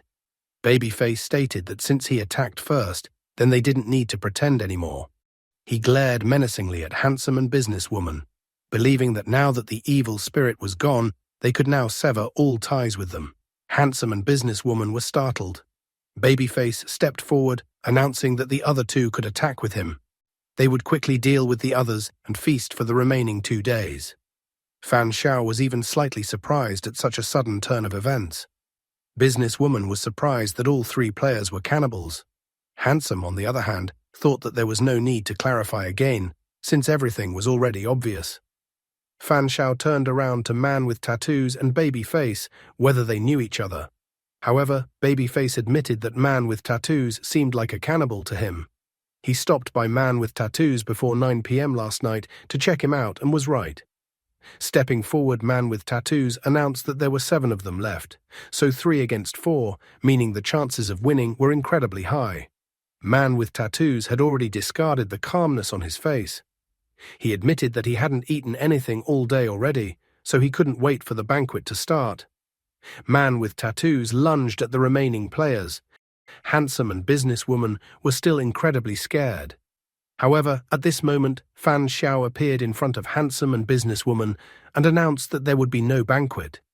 His action surprised Businesswoman, Man with Tattoos, and Handsome.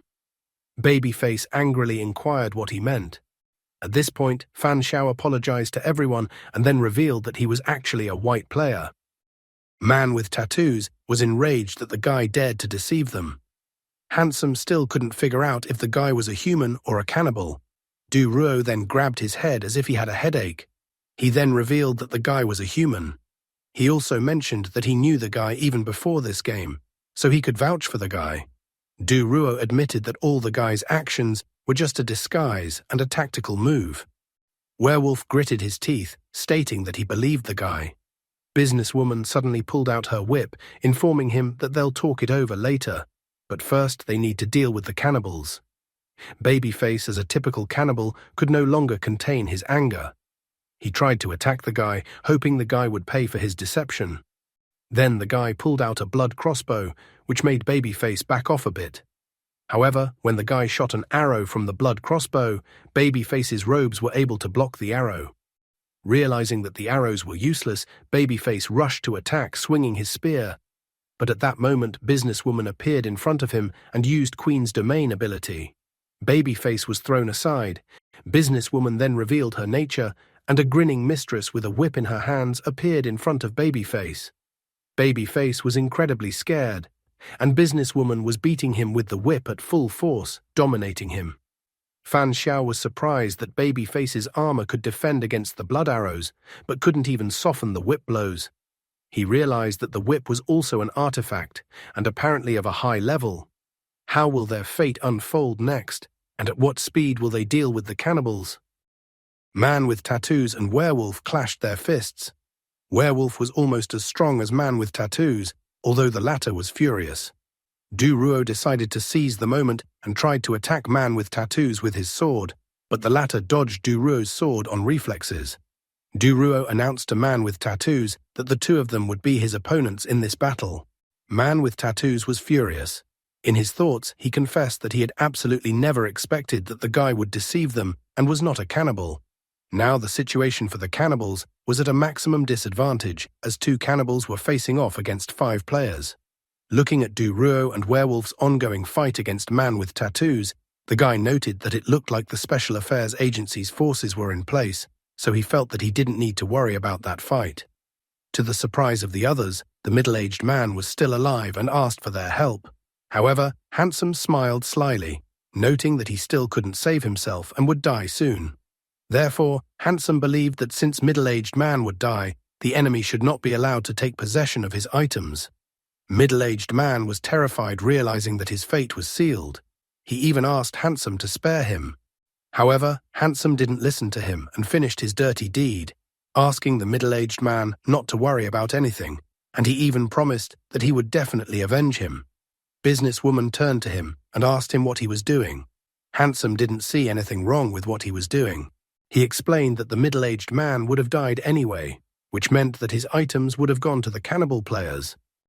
Therefore, he believed that what he did was for the greater good.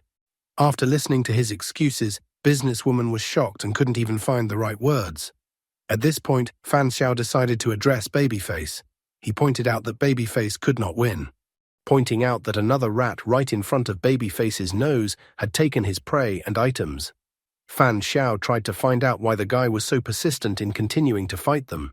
He even felt that Babyface should just give up, and then they would let him live.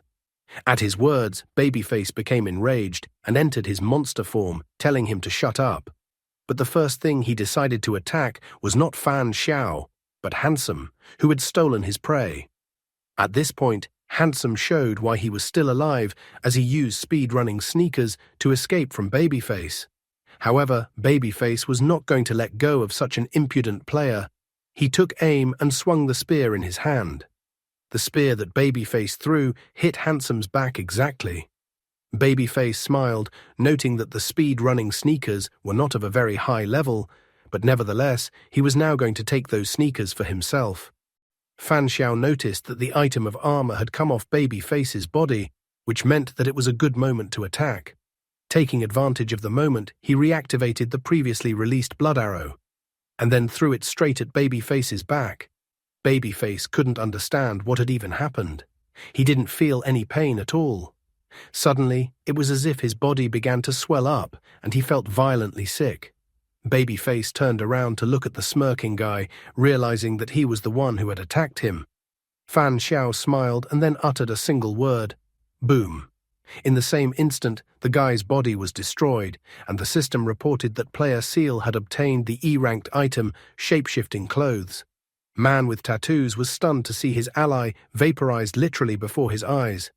At this moment, Man with Tattoos let his guard down, and Duruo appeared behind him.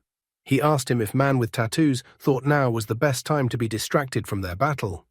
Man with Tattoos did not have time to react, so Duruo pierced his back with his sword.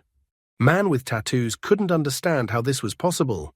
And now they had 3 more dead players: Man with Tattoos, Babyface, and Middle-Aged Man. Handsome was still trying to cling to his pathetic life. He begged for Fan Xiao to save his life. However, Fan Xiao pointed out that he wouldn't be able to save himself anyway, and would die soon.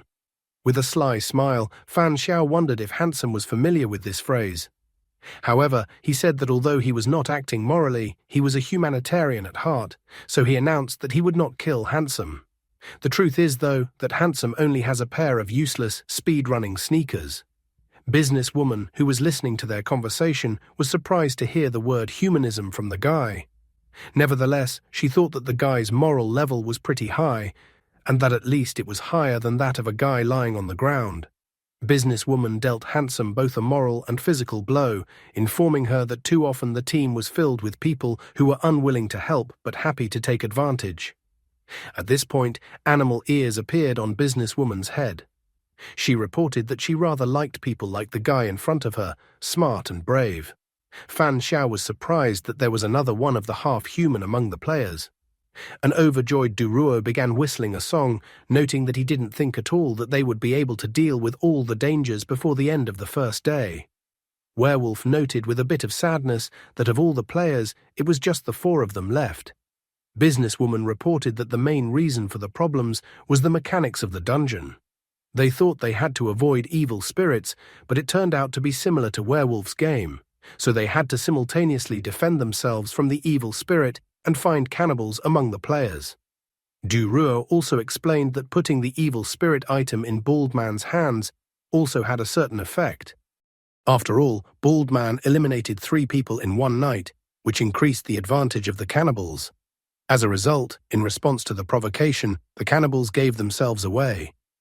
Putting his arm around Fan Xiao's shoulder, Duruo mentioned that thanks to his strategy with fishing, they were able to catch the evil spirit and cannibals on the first day already. Therefore, he felt that the guy's grade in this dungeon would definitely not be low.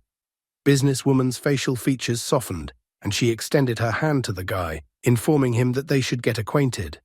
Businesswoman informed that her name was Yan Kenning, and that she was Businesswoman. Duruo also introduced himself, and then Werewolf admitted that his name was Xu Yao. Fan Xiao decided to inform the others that his name was Fan Jian, which extremely surprised the other players. This reaction from the players was not surprising, as such a name sounded like an insult. Yan Kenning winked at the guy and waved her hand, noting that a man who is petty and stingy can unwittingly miss out on many opportunities. The guy took the hint, informing that he was actually joking and that his name was Fan Xiao. He also mentioned that he came from the 010 district. A joyful Duruo reported that he was also from the same district. Yan Kenning was surprised, noting that it was an incredible coincidence, but she was also from this district. Xu Yao also said with a smile that he was also from this district, noting that they had a fateful meeting at this hotel. Hearing such information, a bright smile appeared on Du Ruo's face. He announced that the fact that they were from the same district was completely normal. After all, players from the same world district are often found in E-rank dungeons. He admitted that he had had similar encounters with other people before. He then decided to ask the two half-humans if they had heard anything about the Special Affairs Agency, but judging from the expressions on their faces, they hadn't heard anything about it. So Du Ruo explained to them that the Special Affairs Agency was a newly created government agency that dealt with events related to players and the game evolution. He also admitted that the Special Affairs Agency had managed to recruit many players so far, and that they now had a huge database and resources that could greatly help players. Du Ruo took out a business card from his pocket, where the phone number of the Special Affairs Agency was listed. He handed the business card to them, noting that if they were interested in such an offer, they could contact him after they left the dungeon. When they received the business cards from Du Ruo, Yan Kenning thought that since they were from the same world, they could get to know each other better if they had the chance, and that after returning to their world, they could meet again, or they could make an agreement and go to the same dungeon together. Xu Yao was curious if the evil spirit and cannibals were destroyed. Does it count if they passed the dungeon? Fan Xiao pointed out that the evil spirit item was exclusive, so other players can't use it, which means a new evil spirit won't appear. Therefore, he believed that they needed to hold out for 2 days in the hotel, and then the quest would be completed. 2 days later, Space-Time Train Station. The system reported that the E-rank Fortune Hotel dungeon had been passed. According to the system, Player Seal received a grade of A. Player Rabbit, aka Du Ruo, received a grade of B. Player Ragdoll Cat, also known as Yan Kenning, received a grade of C. Player Snowwolf, aka Xu Yao, also received a grade of C. The guy was even surprised when all of their nicknames in the game were voiced, thinking that he had gotten into a zoo. The system then announced that the dungeon rewards were starting to be given out. The system asked all players to check their inventory. Looking at his inventory, Fan Xiao began to examine what he had gotten for passing the dungeon. Scenario rewards: 1 D-rank item, 2 tickets for the space-time train, 3 vials of E-rank evolution elixir, 3 vials of E-rank mental recovery elixir, 3 vials of E-rank healing elixir, 1 vial of E-rank truth serum, 8,000 in-game currency. In addition, he received a special reward, a D-rank item called Master Antidote. The item description read, "Players who can poison others often find it difficult to defend themselves. Where there's demand, there's supply, so poison-resistant items have emerged.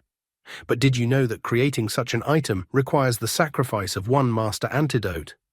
Please take care of your life and stay away from players. If there are no buyers, there will be no kills."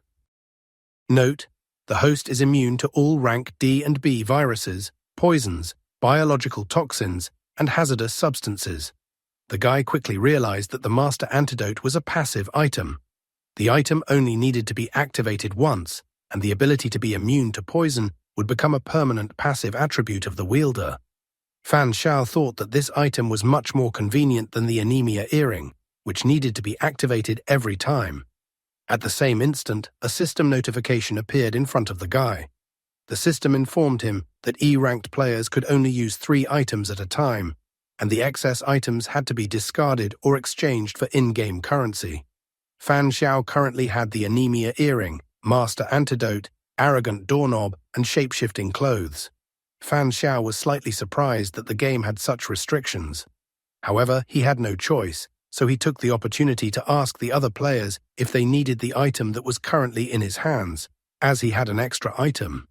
He decided to get rid of the arrogant doorknob. Du Ruo immediately realized that the guy's inventory was full, and he didn't have any more free space. Yan Kenning was surprised when she heard that there was a limit in the inventory. As the most informed player among them, he clarified that E-rank players could only have 3 items at a time. However, he asked that Fan Xiao not look in his direction, as he didn't need the arrogant doorknob. Yan Kenning thought that the arrogant doorknob was a useful item in certain situations. However, given the limitations of inventory space, She thought that there was no point in keeping the arrogant doorknob in her inventory. She even considered that next time, if a good item fell out, she would have to think about what to do with the arrogant doorknob. Zhu Yao also refused the guy's offer. Fan Xiao sadly exhaled, realizing that he had expected this outcome when he voiced his proposal. In the end, he chose to dispose of the item arrogant doorknob. The system disposed of the E-rank item arrogant doorknob, giving him 10,000 game coins in exchange. Fan Xiao was surprised that the system paid him 10,000 game coins for the E-rank item. He didn't put his evolution on hold and immediately drank 3 vials of the E-rank evolution elixir.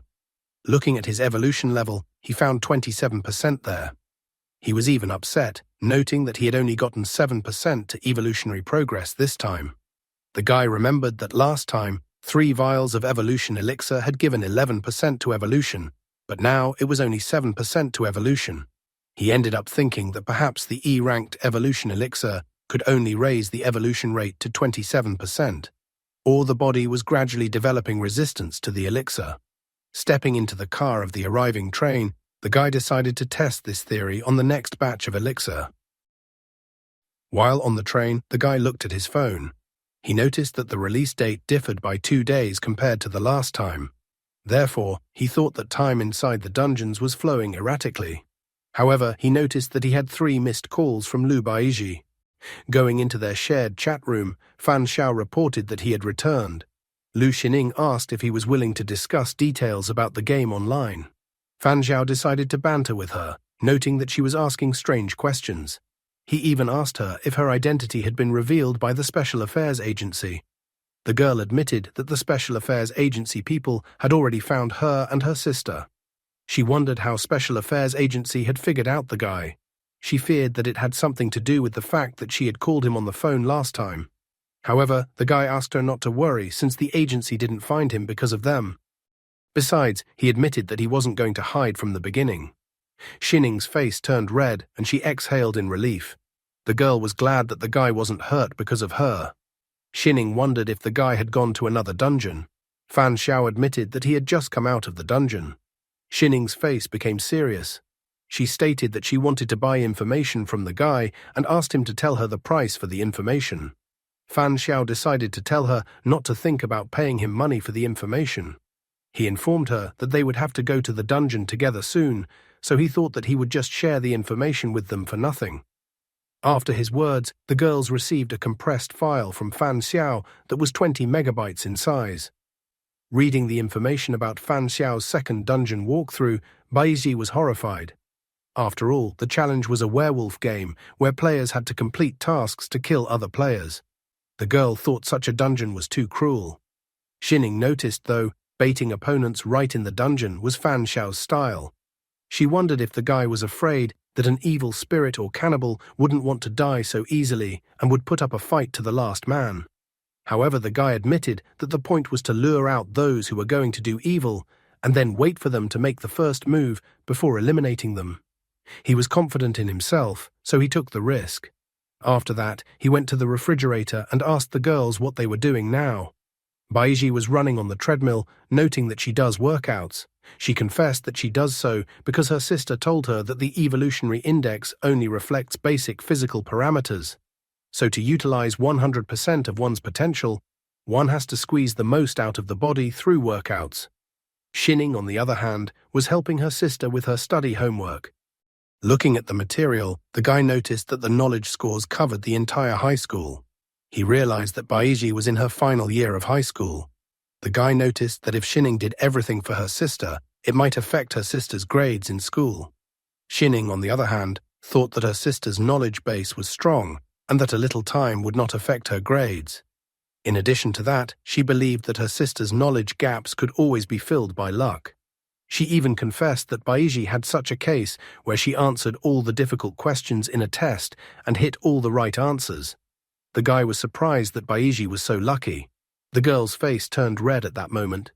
Xining continued to praise her sister, noting that she wasn't just lucky. The girl even stated that she had never met anyone luckier than her sister. After listening to them, the guy decided not to tell them that at one time he had been saving up his luck to use his luck for his final exams. The guy decided not to set a bad example for them. In the end, he stated that he had some things to do and that he wouldn't enter the dungeons for now. In the end, they decided that they would agree on a meeting place later when the girls were ready to go to the dungeons. After a while, Fan Xiao decided to go eat at the nearest establishment. However, his current supply of luck was 120 out of 200, so he made the food inedible by his bad luck and knocked over the dishes with food. The angry woman informed him that the guy had exceeded the limit of available ingredients, so no one would refund his deposit. The guy didn't fight back, stating that he would pay for everything. However, at that point, there was a network failure, and he was unable to connect to the app to pay the bill. The woman was angry, not understanding why the guy still hadn't paid the bill.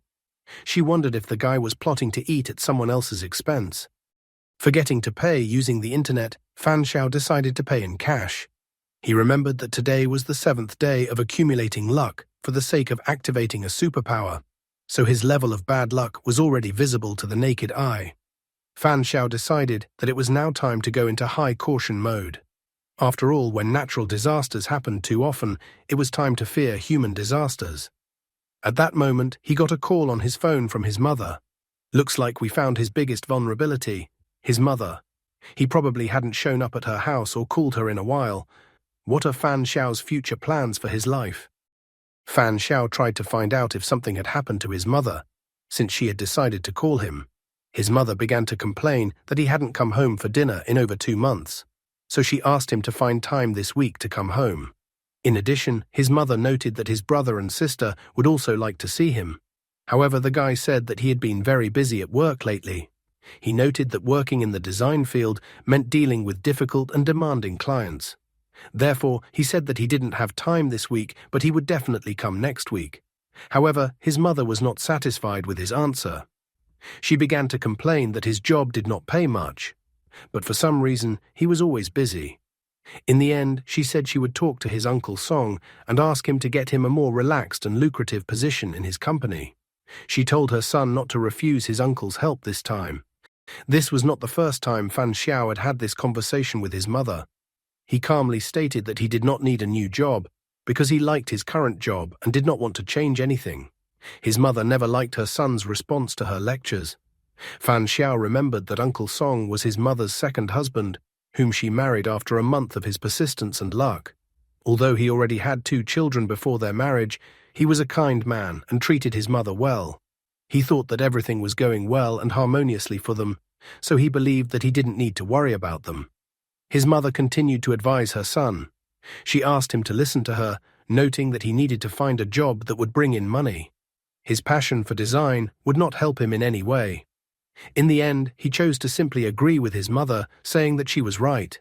Fan Xiao believed that when comparing the quiet life they could have given him and his independence, he preferred to live on his own.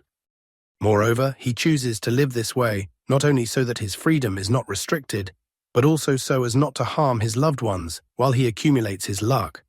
So Fan Xiao is not just a capricious child crying about restrictions on his freedom. In the end, his mother got angry with him. She believed that if her son didn't want to change jobs, then he should at least get treatment for his illness. His mother said that she had already found a new psychologist for him and made an appointment. She explained that she would send him the phone number and address of the clinic later, telling him that he must go to see the psychologist. But Fan Xiao once again told his mother that he wasn't sick. At that point, his mother simply ended the conversation.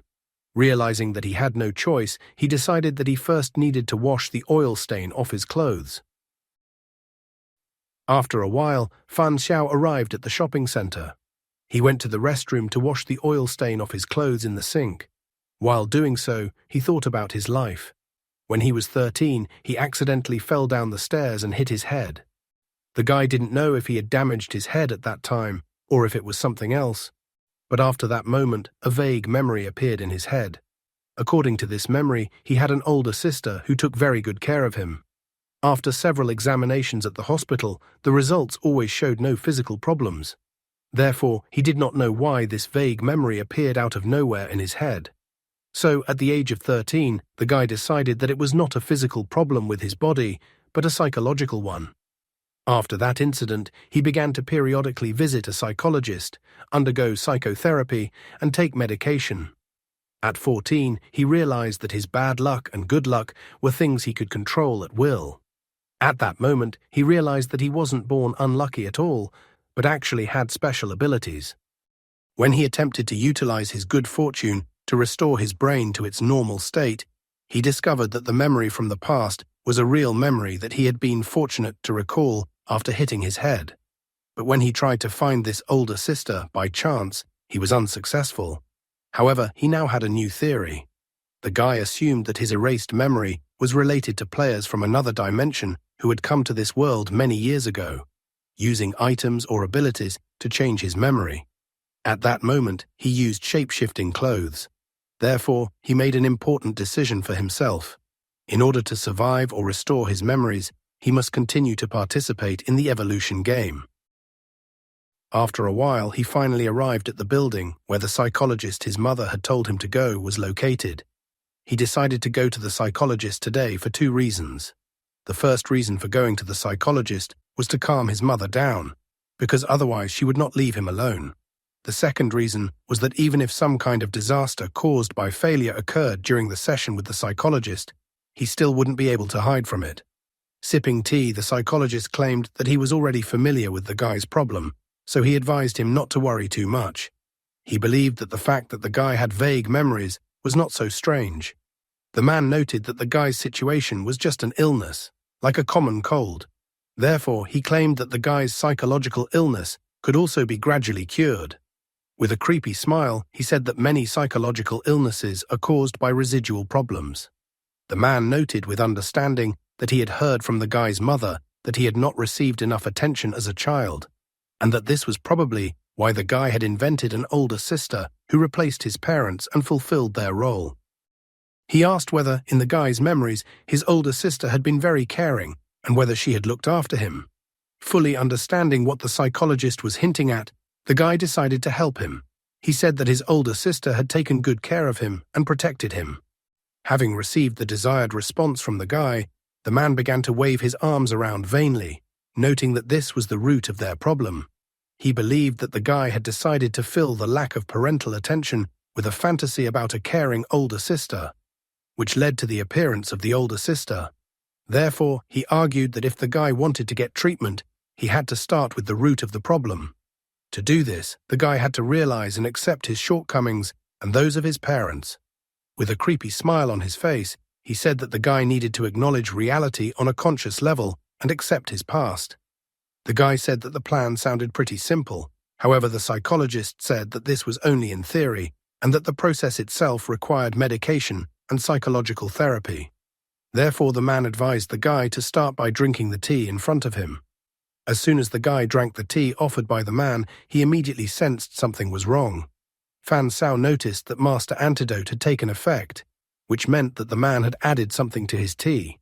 However, the man clearly did not know that poisons did not work on the guy, so the guy decided to try what the man had added to the tea.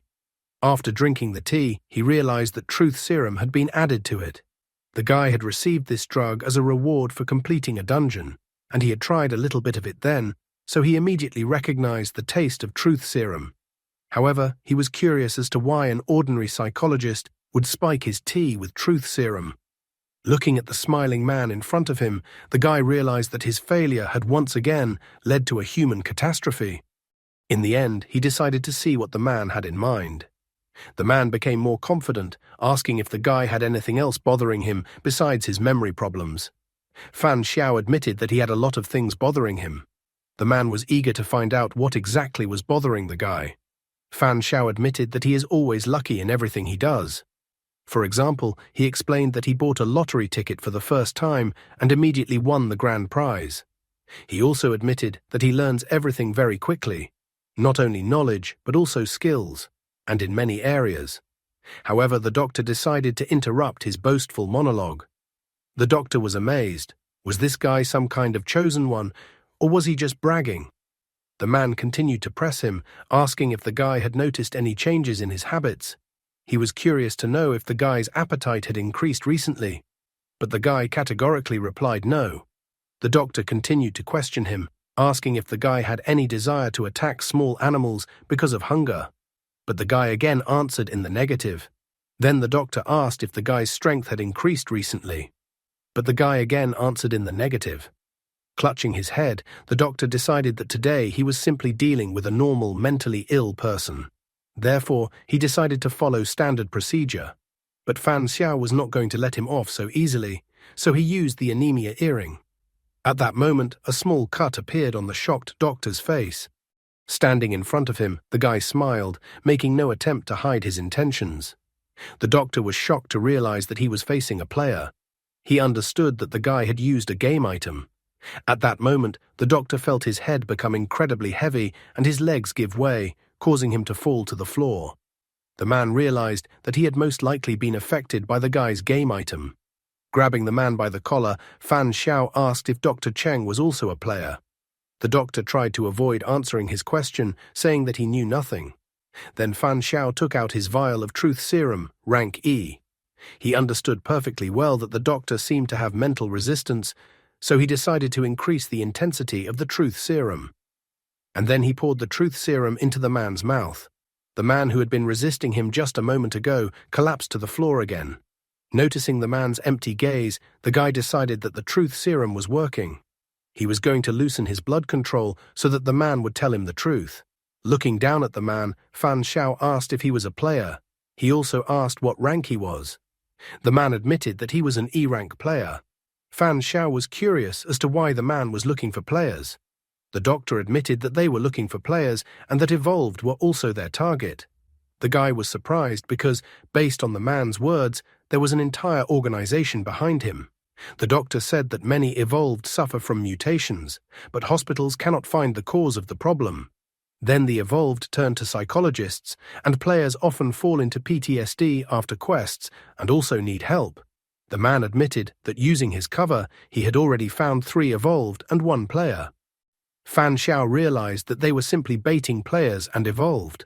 He realized that if someone from the Special Affairs Agency had been standing in front of him, they would have recognized him immediately.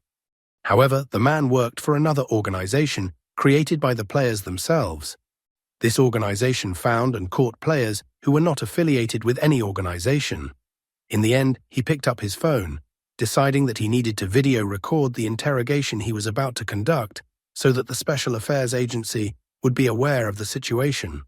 What would his investigation of an organization made up of other players lead to? Fan Xiao asked the doctor what the purpose of their organization was. The man admitted that they were rounding up players to breed them like cattle. They used special items to hold players' loved ones hostage. In this way, they forced players to go to dungeons again and again, after which the players would give them all their dungeon rewards they received. Fan Xiao was curious to know what kind of item they were using. The doctor explained that they were using a D-rank item that belonged to their boss. It was enough to touch a person and thus tag the person. Subsequently, using this item, it was possible to remotely make a marked person die of some disease. However, the doctor admitted that the power of this item worked only on ordinary people, or on evolved with a low level of evolution. The item was completely useless against evolved with evolution above 7%. Fan Xiao decided to clarify that since their boss had a D-rank item, was their boss a D-rank player? The man admitted that he was, and that their boss had gotten into the evolution game from the very beginning. A month after the game was released, he had already become a D-rank player. The guy was curious what became of the 3 evolved, and the player the doctor found. The man stated that 2 people refused to obey, so the boss killed them and their families. The other 2 people had disappeared after the last dungeon trip, so he assumed they were dead. As he continued filming his interrogation of the doctor on his phone, the guy noticed that parasites like the doctor and his whole gang were everywhere, so he wasn't surprised by that. The guy started trying to find out if their organization had other methods of finding players other than the doctor looking for players. The man confirmed his hunch. He said that they often encounter players from the same world in E-Rank's dungeons. Therefore, they pretend to gain their trust and get the necessary contacts. In real life, each member of their gang had their own method of searching, but they all weren't particularly effective. He thought his method was the most effective. Fan Xiao exhaled quietly. He had not expected that an ordinary visit to a psychologist would turn out like this. The guy clearly realized that his losing streak during his luck accumulation had once again broken the record. Fan Xiao tried to find out how many members their organization had. The man revealed that there were 6 official members in their organization. In addition to the official members, there are 12 other evolved and players they've raised. After that, the guy told the doctor to tell the doctor everything he knew about the other members of the organization, including their boss. After much discussion, Fan Xiao decided that the material he had received was enough to inform the Special Affairs Agency. Therefore, he stopped videotaping the man.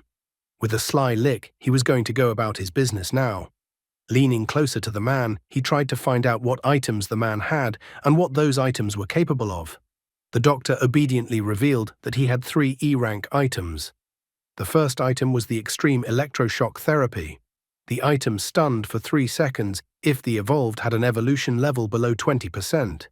The second item was flaming shackles. Automatically binds the enemy 10 meters long. Third item, weather puppet. Predicts the weather for a week. After that, the guy ordered the doctor to take out the items and hand them over to him gratuitously. However, the next second, he was surprised as the doctor no longer showed the same submissiveness. The doctor managed to get out of the control of the potion and immediately summoned the flaming shackles item. Jumping aside slightly, the guy was amused that as soon as the doctor regained consciousness, he instinctively tried to use the item. The man was incredibly angry that the guy didn't have an innate ability. He even furiously asked if the guy was a cannibal player.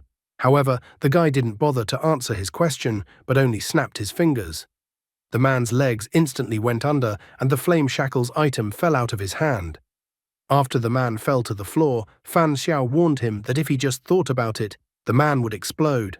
After that, the blood would scatter all over the walls and the body wouldn't even be able to be collected. Therefore, he pointed out that if the doctor knew what he was talking about, then the doctor shouldn't do anything stupid. After that, he snapped his fingers again, authorizing the doctor to use the upper part of the body. The guy then told the doctor to get his items and waive his rights to them. The doctor stated that the guy was incredibly strong, so he was willing to surrender. But he didn't like the idea of giving the guy his items, so he told the guy to forget the idea.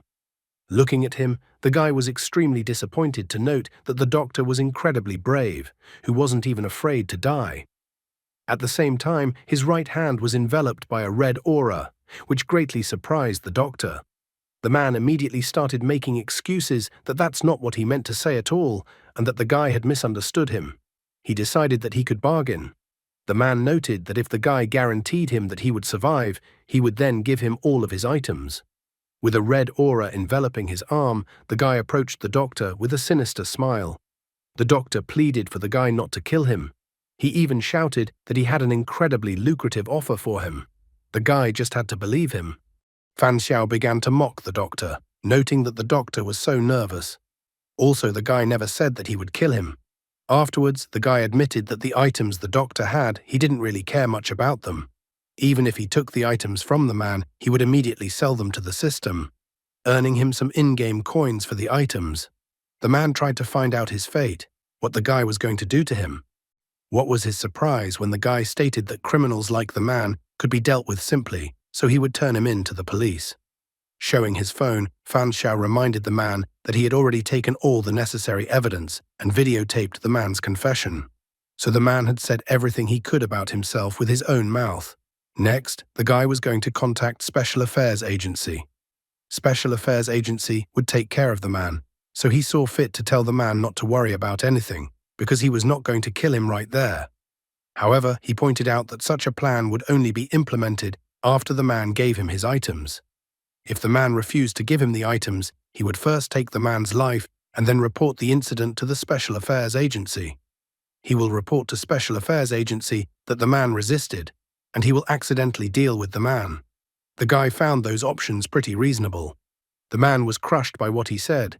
He stated that the guy had previously claimed that he was not interested in his items, but the guy had only pointed out that even garbage could find a use. He then informed with a sinister smile that the doctor had seconds to make a decision. He immediately started counting down. The doctor began begging him to stop and not to involve the Special Affairs Agency. The man, in a panic, even stated that he would introduce the guy to his boss. After all, the guy is so strong, so he was sure that the boss would want to accept him into their organization. Then the guy together with them will be able to get a lot of evolution items and potions. However, the guy was adamant on this point and stated with a smile that the doctor had 6 seconds to make a decision. The doctor tried desperately to change the guy's mind. He wondered if the guy was completely uninterested in temptation. The man was suggesting that the guy think about capitalists. He was suggesting that the guy imagine how fast their assets were growing. But against all his cries, the guy announced that the man had 4 seconds left. Bowing his head, the man declared that he would give him all of his items. Leaning toward him, the guy declared that the doctor had made a wise choice. After all, it was better to delay the verdict than to die right now. At least the man would be able to live for at least a few more days. Soon many cars arrived at the psychologist's clinic. The guy was surprised that the Special Affairs Agency had arrived so quickly. Duruo appeared in the room and wondered if the guy was under the curse of bad luck. Duruo was amused that not much time had passed since the guy was attacked by Evolved, but the guy had managed to get into trouble again. He even considered that the guy definitely had some kind of black mark on him. Not the least bit embarrassed, Fan Xiao explained that everyone had bad luck. Even if he is a great loser, it is only for criminals. To ordinary people, on the other hand, he had hardly done any harm at all. Furthermore, he pointed out that he had won the lottery 4 times, so he was definitely luckier than Duruo. Duruo was resigned to this turn of events. Nevertheless, he asked if there was nothing wrong with the guy's psyche. After all, there was a reason why he had come to see a psychologist. Fan Xiao smilingly told him that of course he had a problem, otherwise why would he spend his time catching criminals as if it was a hobby? After looking at him, Duruo thought that he was fine. Duruo admitted that he was surprised that the guy suddenly turned to him instead of dealing with the man himself. The guy explained that it wasn't very convenient because he had been playing too much lately. Besides, he wanted to see what the praised Special Affairs Agency was capable of. Duruo had bragged so much about his Special Affairs Agency. He wondered how many Special Affairs Agency agents he had under him. In fact, during the luck accumulation phase, he didn't want to cause too much trouble, so he contacted Duruo. However, Duruo explained that he was only a captain. There are many supervisors and the director above him, but Duruo was grateful that the guy had given him a great opportunity to capture a whole group of player farmers. Therefore, he hoped that he could get a promotion after apprehending such criminals. Fan Xiao was trying to find out if the promotion didn't depend on results alone. He was curious if Duruo's rank as a player had increased. Duruo clucked his tongue, noting that it was quite hard for him to communicate with smart guys like him, as he always had to be on guard. With a smile, Duruo admitted that after completing the dungeon with the hotel, he had become a D-ranked player. After hearing about D-rank, the guy tried to find out if anything had changed. Then Duruo shared that the most important thing was that the access area, or simply put the map, had expanded. E-rank players could only move within stations, trains and dungeons. Starting with D-rank, players could move freely. For example, after completing a task, a D-ranked player was not forcibly returned to the station by the system.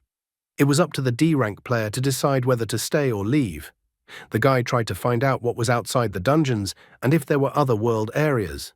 Duruo explained that the dungeons were tied to certain world areas. It wasn't 100% information yet, as there wasn't much data yet.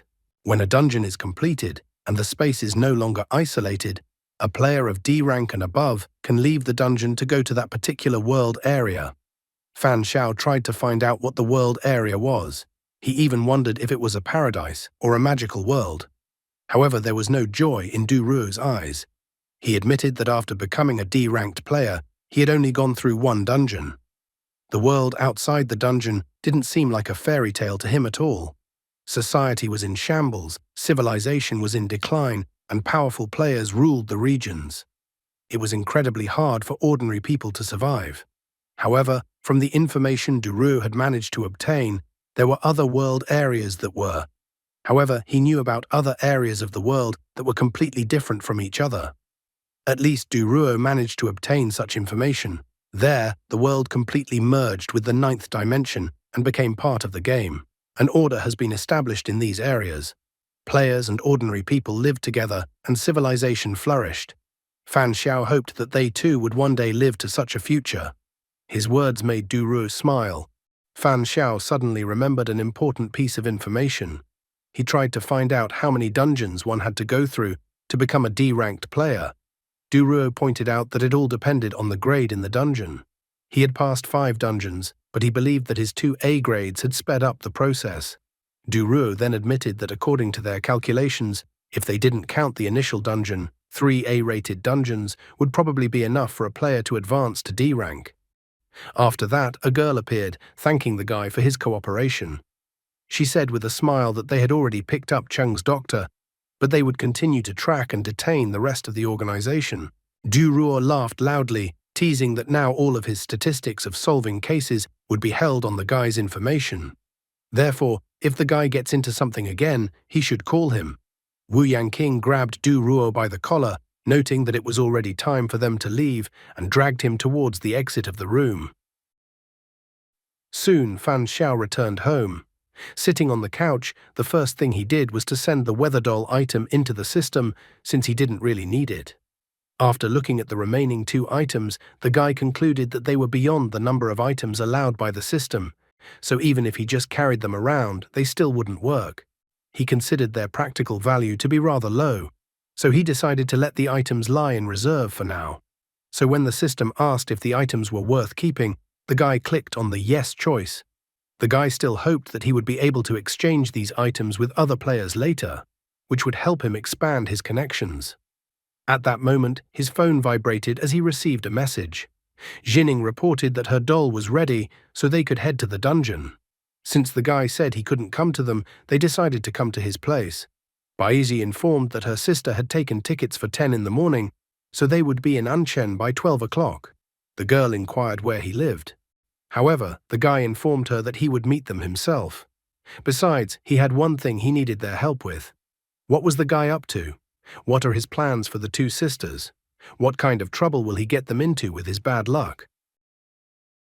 After a while in the airport parking lot, after looking at the time on his phone screen, the guy decided that the best thing to do now would be to turn off the luck accumulation effect so that his luck would return to its normal state. As long as he doesn't use the accumulated luck, then it won't go anywhere. Therefore, he could continue to accumulate his luck later on. As he continued to look at the time on his phone, he regretfully noted that they hadn't arrived yet, and he would have to wait for them for a while. However, in the next moment, he noticed someone approaching him. Lu Xining and Lu Baiji were approaching him. Xining waved his hand for him to pay attention to her, and then they said hello to him. Noticing the pattern on Baiji's clothes, the guy thought it was the head of a rabbit. Didn't he recognize Pikachu? Fan Xiao tried to find out if they were tired on the road, realizing that they probably hadn't eaten anything, so he inquired about what they wanted to eat. In addition, the guy stated that he would pay for everything. However, Baiji wished that the guy himself would recommend them what and where to eat, since she and her sister were not very familiar with Ancheng. Fan Xiao then said that he knew a great restaurant that served pot stew and would take them there. To do so, he invited them to get into his car first. When Xining got into his car, he could not take his eyes off her. He didn't understand why Xining had chosen such revealing clothes. Fan Xiao thought that the girl was very intelligent, and that she must surely realize that there might be players with dirty thoughts in the dungeons who might take advantage of the moment. But at that moment, a thought suddenly popped into his head. He asked the girl if the stockings and short skirt was a game item that she had gotten after the initial dungeon. Blushing slightly, the girl admitted with irritation in her voice that it was, and if she could, there was no way she would dress like that. The skirt wasn't just a prop, as the skirt actually had a built-in cleaning feature and also allowed her to shrink the doll, turning the doll into a portable accessory. The 3 custom-made dolls originally weighed over 250 kilograms. However, now that they are hanging on the skirt as accessories, their weight has been reduced to almost 0. Fan Xiao once again marveled at how strange game items could be. After getting into the car, he said that they should stop at a restaurant to eat first, and then they should walk around Ancheng for a while. Xining was a little surprised that they were going to walk around the city. She had thought that they would almost immediately head to the dungeon. However, as he turned towards them, he looked at Baiji, informing them that he needed their help, or more specifically, Baiji's help. The girl blushed at that look. She didn't understand what the guy was up to. Soon they were already sitting in the restaurant and eating. Shining was surprised by the guy's words. Based on the guy's words, he had an item that amplified bad luck, and he wanted to see if Baiji's luck could neutralize bad luck. Standing up from the table, Shining didn't understand why the guy still kept the item with him instead of getting rid of it. But the guy calmly explained that an item capable of affecting causality was incredibly rare, and that he felt sorry to throw away such an item. After all, there could always be a special situation where the item would be needed. Sitting back down on the couch, Shining couldn't hide her tiredness from the conversation. She didn't understand why a guy would choose to occupy a slot with such a useless item. However, she advised to ask Baiji everything since she had nothing to do with it. Baiji's face turned slightly red as she hesitantly stated that she was willing to help him. But she didn't know what she should do, so she wanted to find out the information first. The guy then stated with a smile that she just had to be around him for a while and mentally wish he was lucky. According to him, nothing more was required from the girl. Baiji happily agreed to his proposal. In fact, he had started saving up his luck since the beginning of lunch, and so far there hadn't been a single incident caused by his bad luck. Therefore, he was already starting to think that Baiji could actually bring good luck. At this moment, Shining remembered that the guy had mentioned the 2 items he had gotten, so she was curious as to which items they were.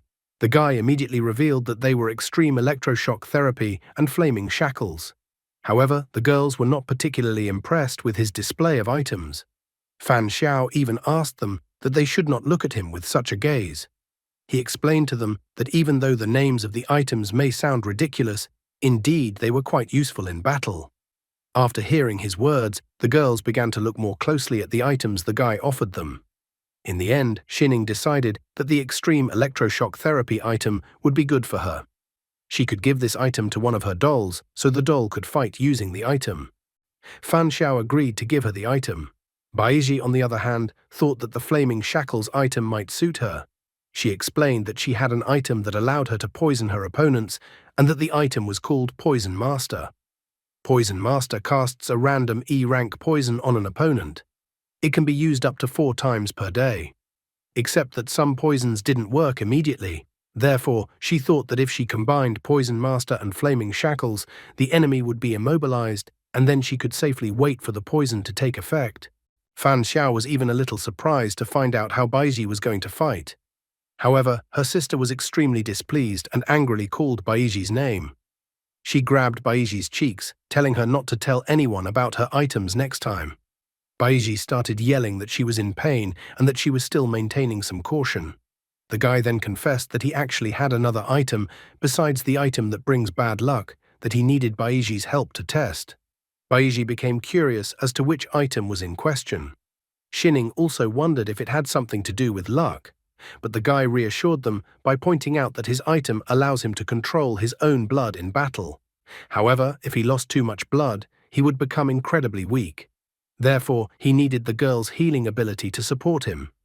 After listening to him, Baiji agreed to do what he asked. Fan Xiao was still looking at the girl carefully. Since she had appeared beside him today, not a single natural disaster had happened to him so far. Therefore, he decided that if he suddenly managed to have a quiet day today, then girl's luck would indeed be able to neutralize his bad luck. In the end, the guy decided to give them the items Extreme Electroshock Therapy and Flame Shackles, since they had to get used to the new items before they went into the dungeon. The girls were only happy to receive such a gift from him. However, at this moment, there was a rather eerie sound and shaking. Shining got scared, thinking that the bad luck item that the guy had was triggered, but he asked her not to jump to conclusions. In the next instant, the restaurant wall next to their table was destroyed. Fan Xiao was incredibly surprised to see that the moment the wall was destroyed, the injured Wu Yangqing flew into the restaurant. Shining was surprised that the guy knew the girl. The guy tried to run to the girl, informing Shining that the girl was from the Special Affairs Agency. Lifting Wu Yangqing off the floor a bit, the guy tried to ask her what was even going on right now. The girl then admitted that people from the breeding organization attacked her, so the situation was now quite complicated. At this moment, a man appeared and scoffed at how pathetic the Special Affairs Agency's capabilities were. Just after entering the restaurant building, he tried to attack Wu Yangqing and the guy who was holding her. However, at this moment, Fan Xiao tried to attack him first, hitting the man in the stomach with his knee. But the man also had time to react and grabbed Fan Xiao's leg. In an instant, he abruptly threw Fan Xiao into the wall. He even felt bored and noted that he thought someone worthy had gotten in his way, but it actually turned out to be some trash. That man was X, a member of the breeding organization. Fan Xiao was a bit surprised, as he had obtained many more evolution potions than the average player. However, the man in front of him was stronger than him. In the end, he concluded that either the man had the power ability or the man had an item that increased his physical power. Seeing how badly Fan Xiao was injured, Baiji was frightened. However, she immediately used the Flame Shackles item. She managed to bind the man with the item, but the man was only amused by her attempt to tie him up. He screamed throughout the restaurant, trying to tear the rope. At the same moment, the rope started to break little by little, so Baiji realized that things were not good for them.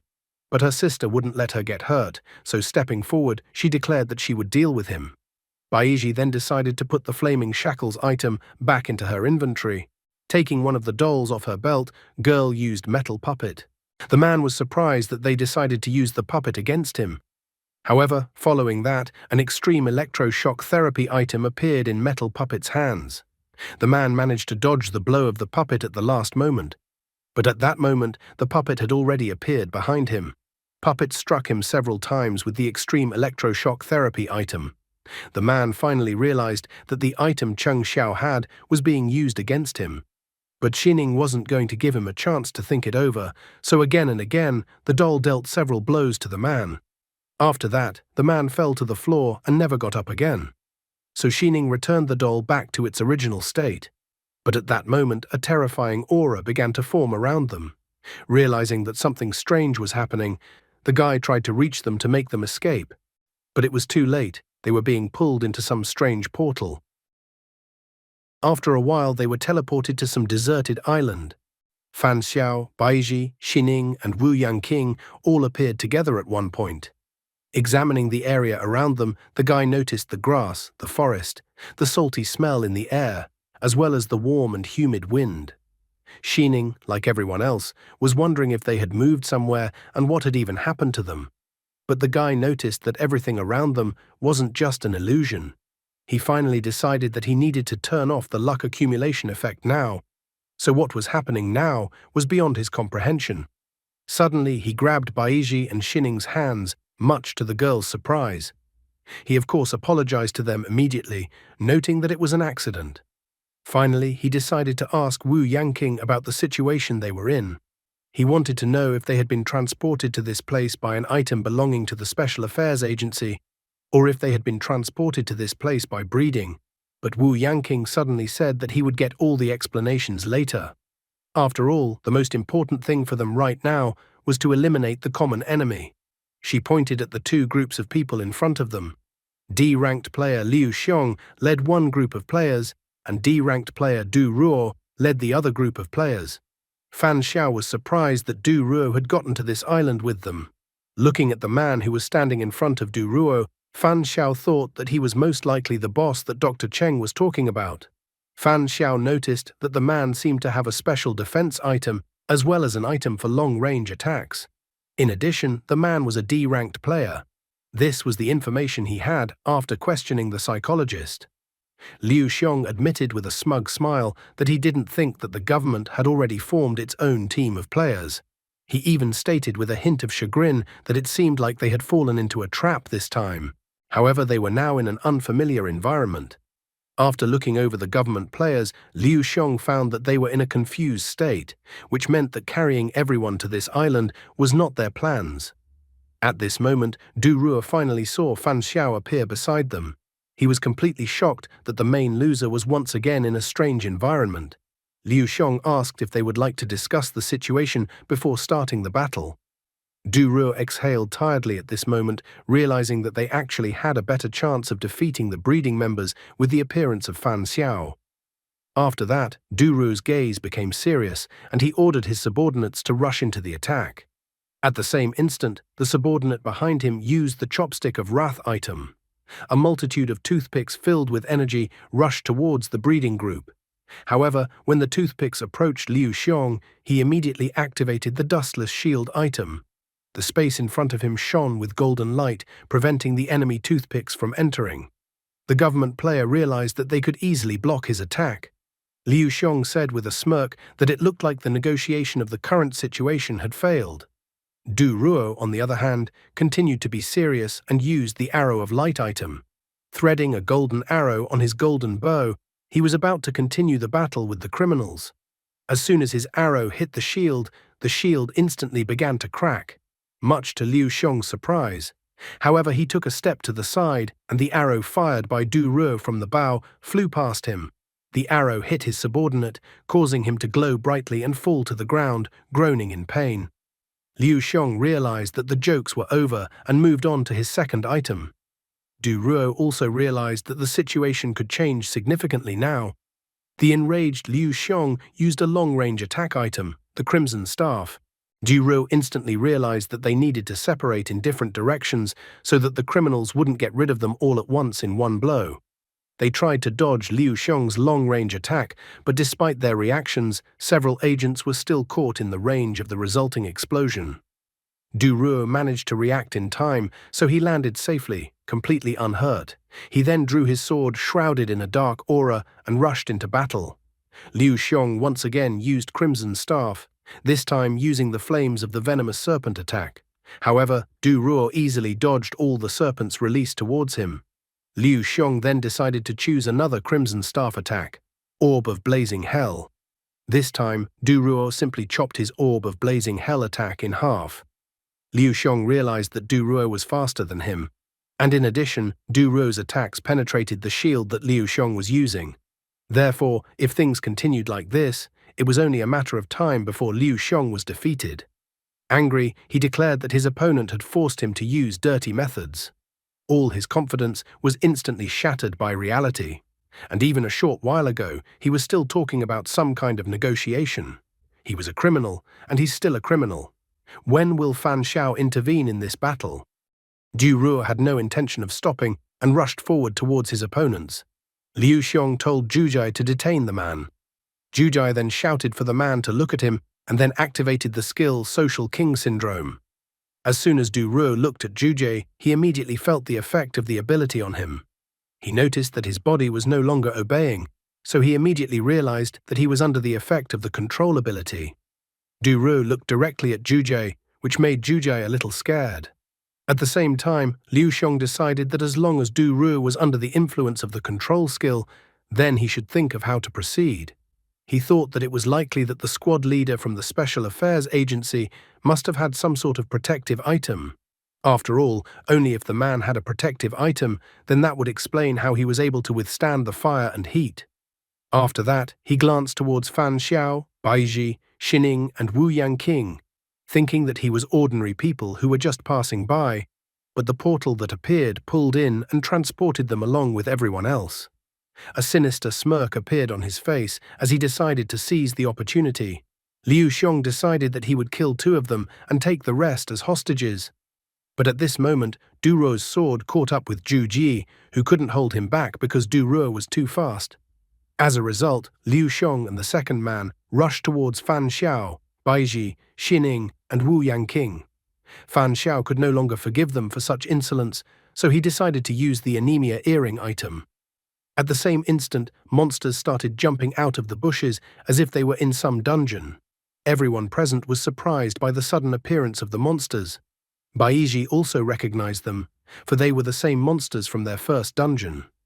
But her sister corrected her, pointing out that they weren't monsters, but humans who couldn't evolve. About to use her 2 dolls against the monsters, Xining told her sister to stay close to her. After that, she used one of the dolls and the teddy bear in a pink dress increased in size. After assessing the situation, Du Ruo told his subordinates to deal with the monsters first. He came to this conclusion because there were too many monsters, and if they didn't get rid of the monsters now, the monsters would surround them pretty soon.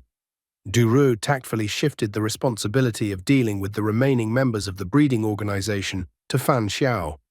The guy was already in front of the 2 surviving members of the breeding organization. He wondered why they were suddenly frozen in place. Fan Xiao was well aware that he had surrendered Dr. Chen to the Special Affairs Agency. which meant that if he let even one member of the breeding organization leave alive, they would surely harm his family. Therefore, he wasn't going to delay with them and decided that it was the right time for all these bandits to die here. The subordinate with ears managed to catch on to the fact that the guy would appear behind the boss and signaled to the boss. Liu Xiong turned immediately in his direction. He admitted that he didn't expect the guy to be a player, but nevertheless, he immediately realized that the guy was just an E-rank player. Liu Xiong realized that the guy was quite fast, but in close quarters, he had an advantage. Fan Xiao did not deny the obvious and admitted that he was an E-rank player, also stating that a D-rank player was standing in front of him. At the same instant, Fan Qiki appeared, continuing the guy's phrase by stating that he was already dead.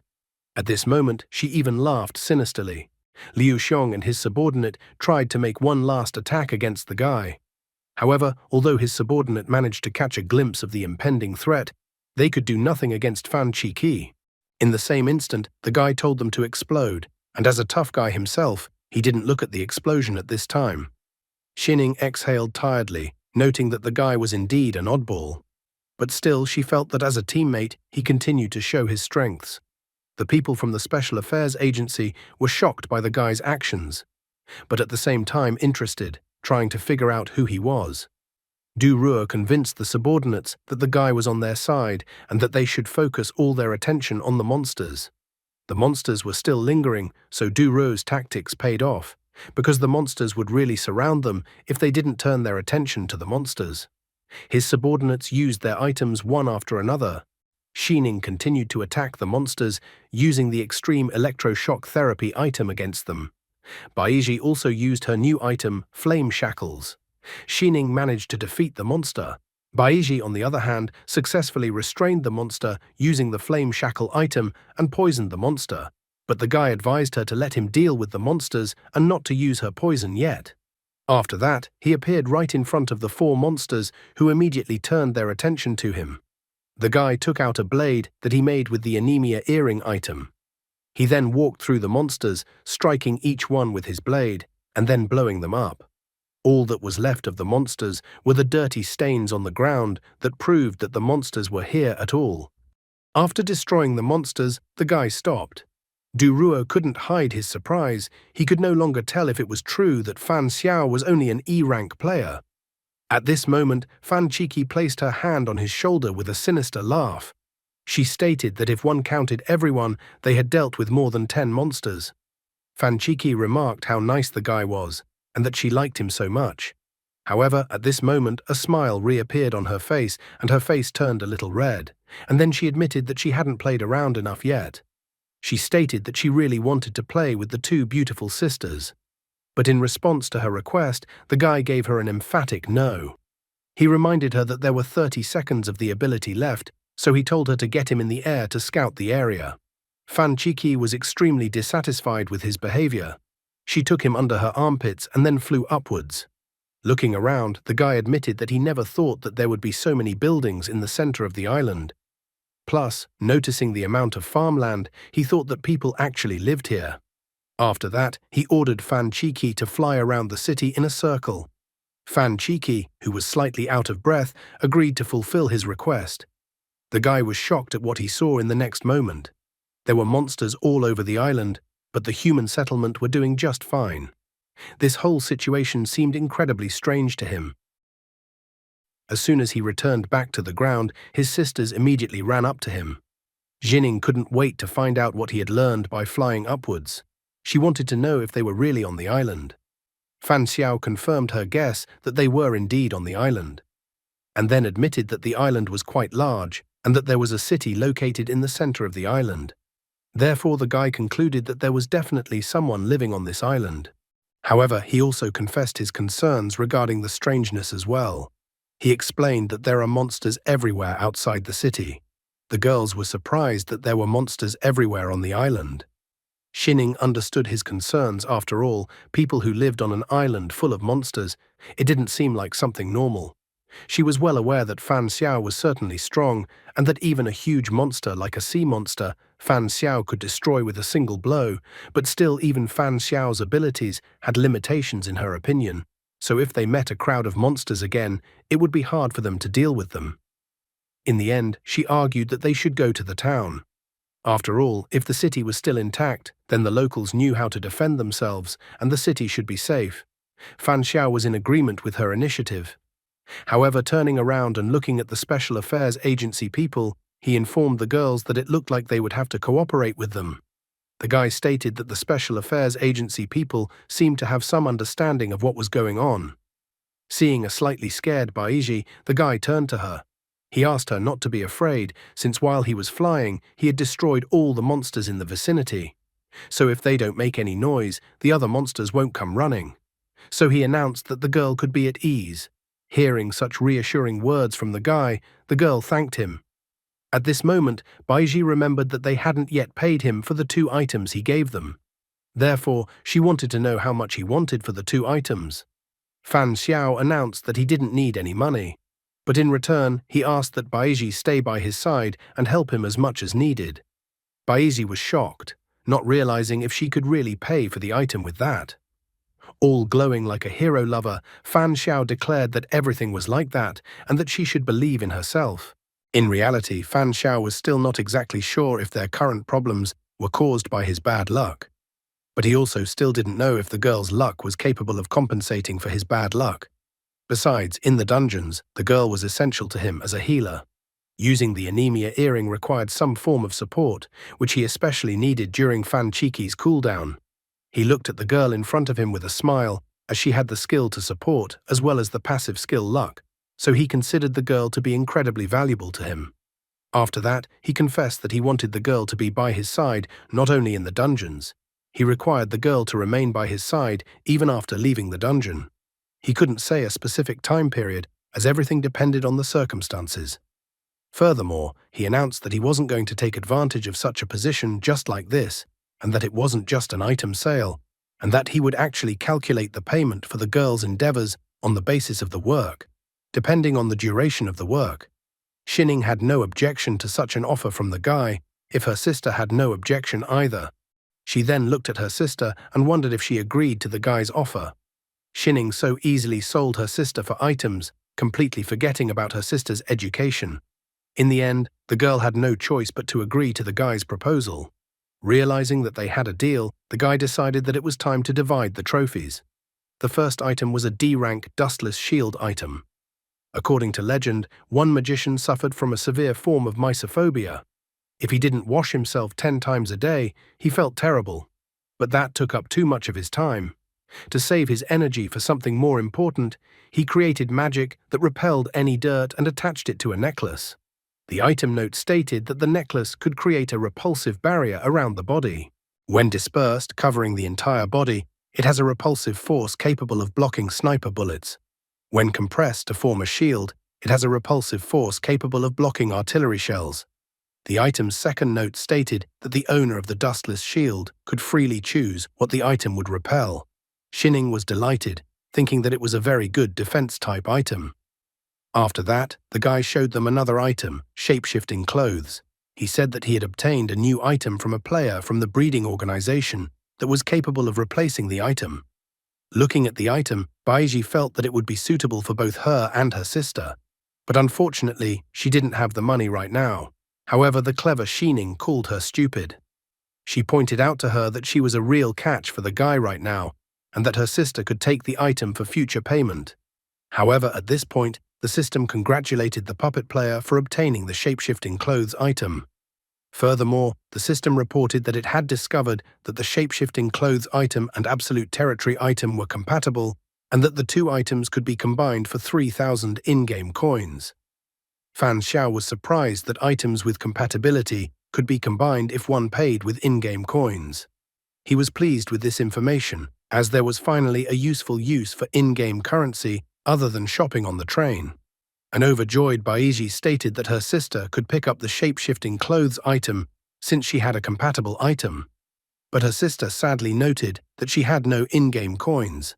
Then Baiji announced that she would cover the cost of the item from her future salary, and that her sister could pay her back later. In addition, she did not hide her interest that she would like to know what would happen after the items were combined. Reluctantly, Xining agreed with her sister's words.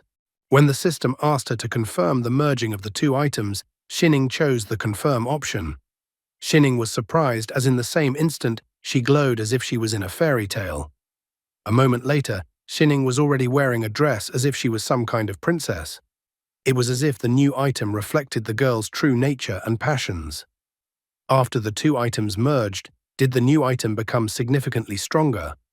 Also, what was this strange island they had so suddenly found themselves on? And that's all for today. Thank you very much for watching the video. If you would like to see a sequel, please like, subscribe to the channel, and leave your wishes in the comments. You can also subscribe to Telegram to know about new videos. Bye everybody.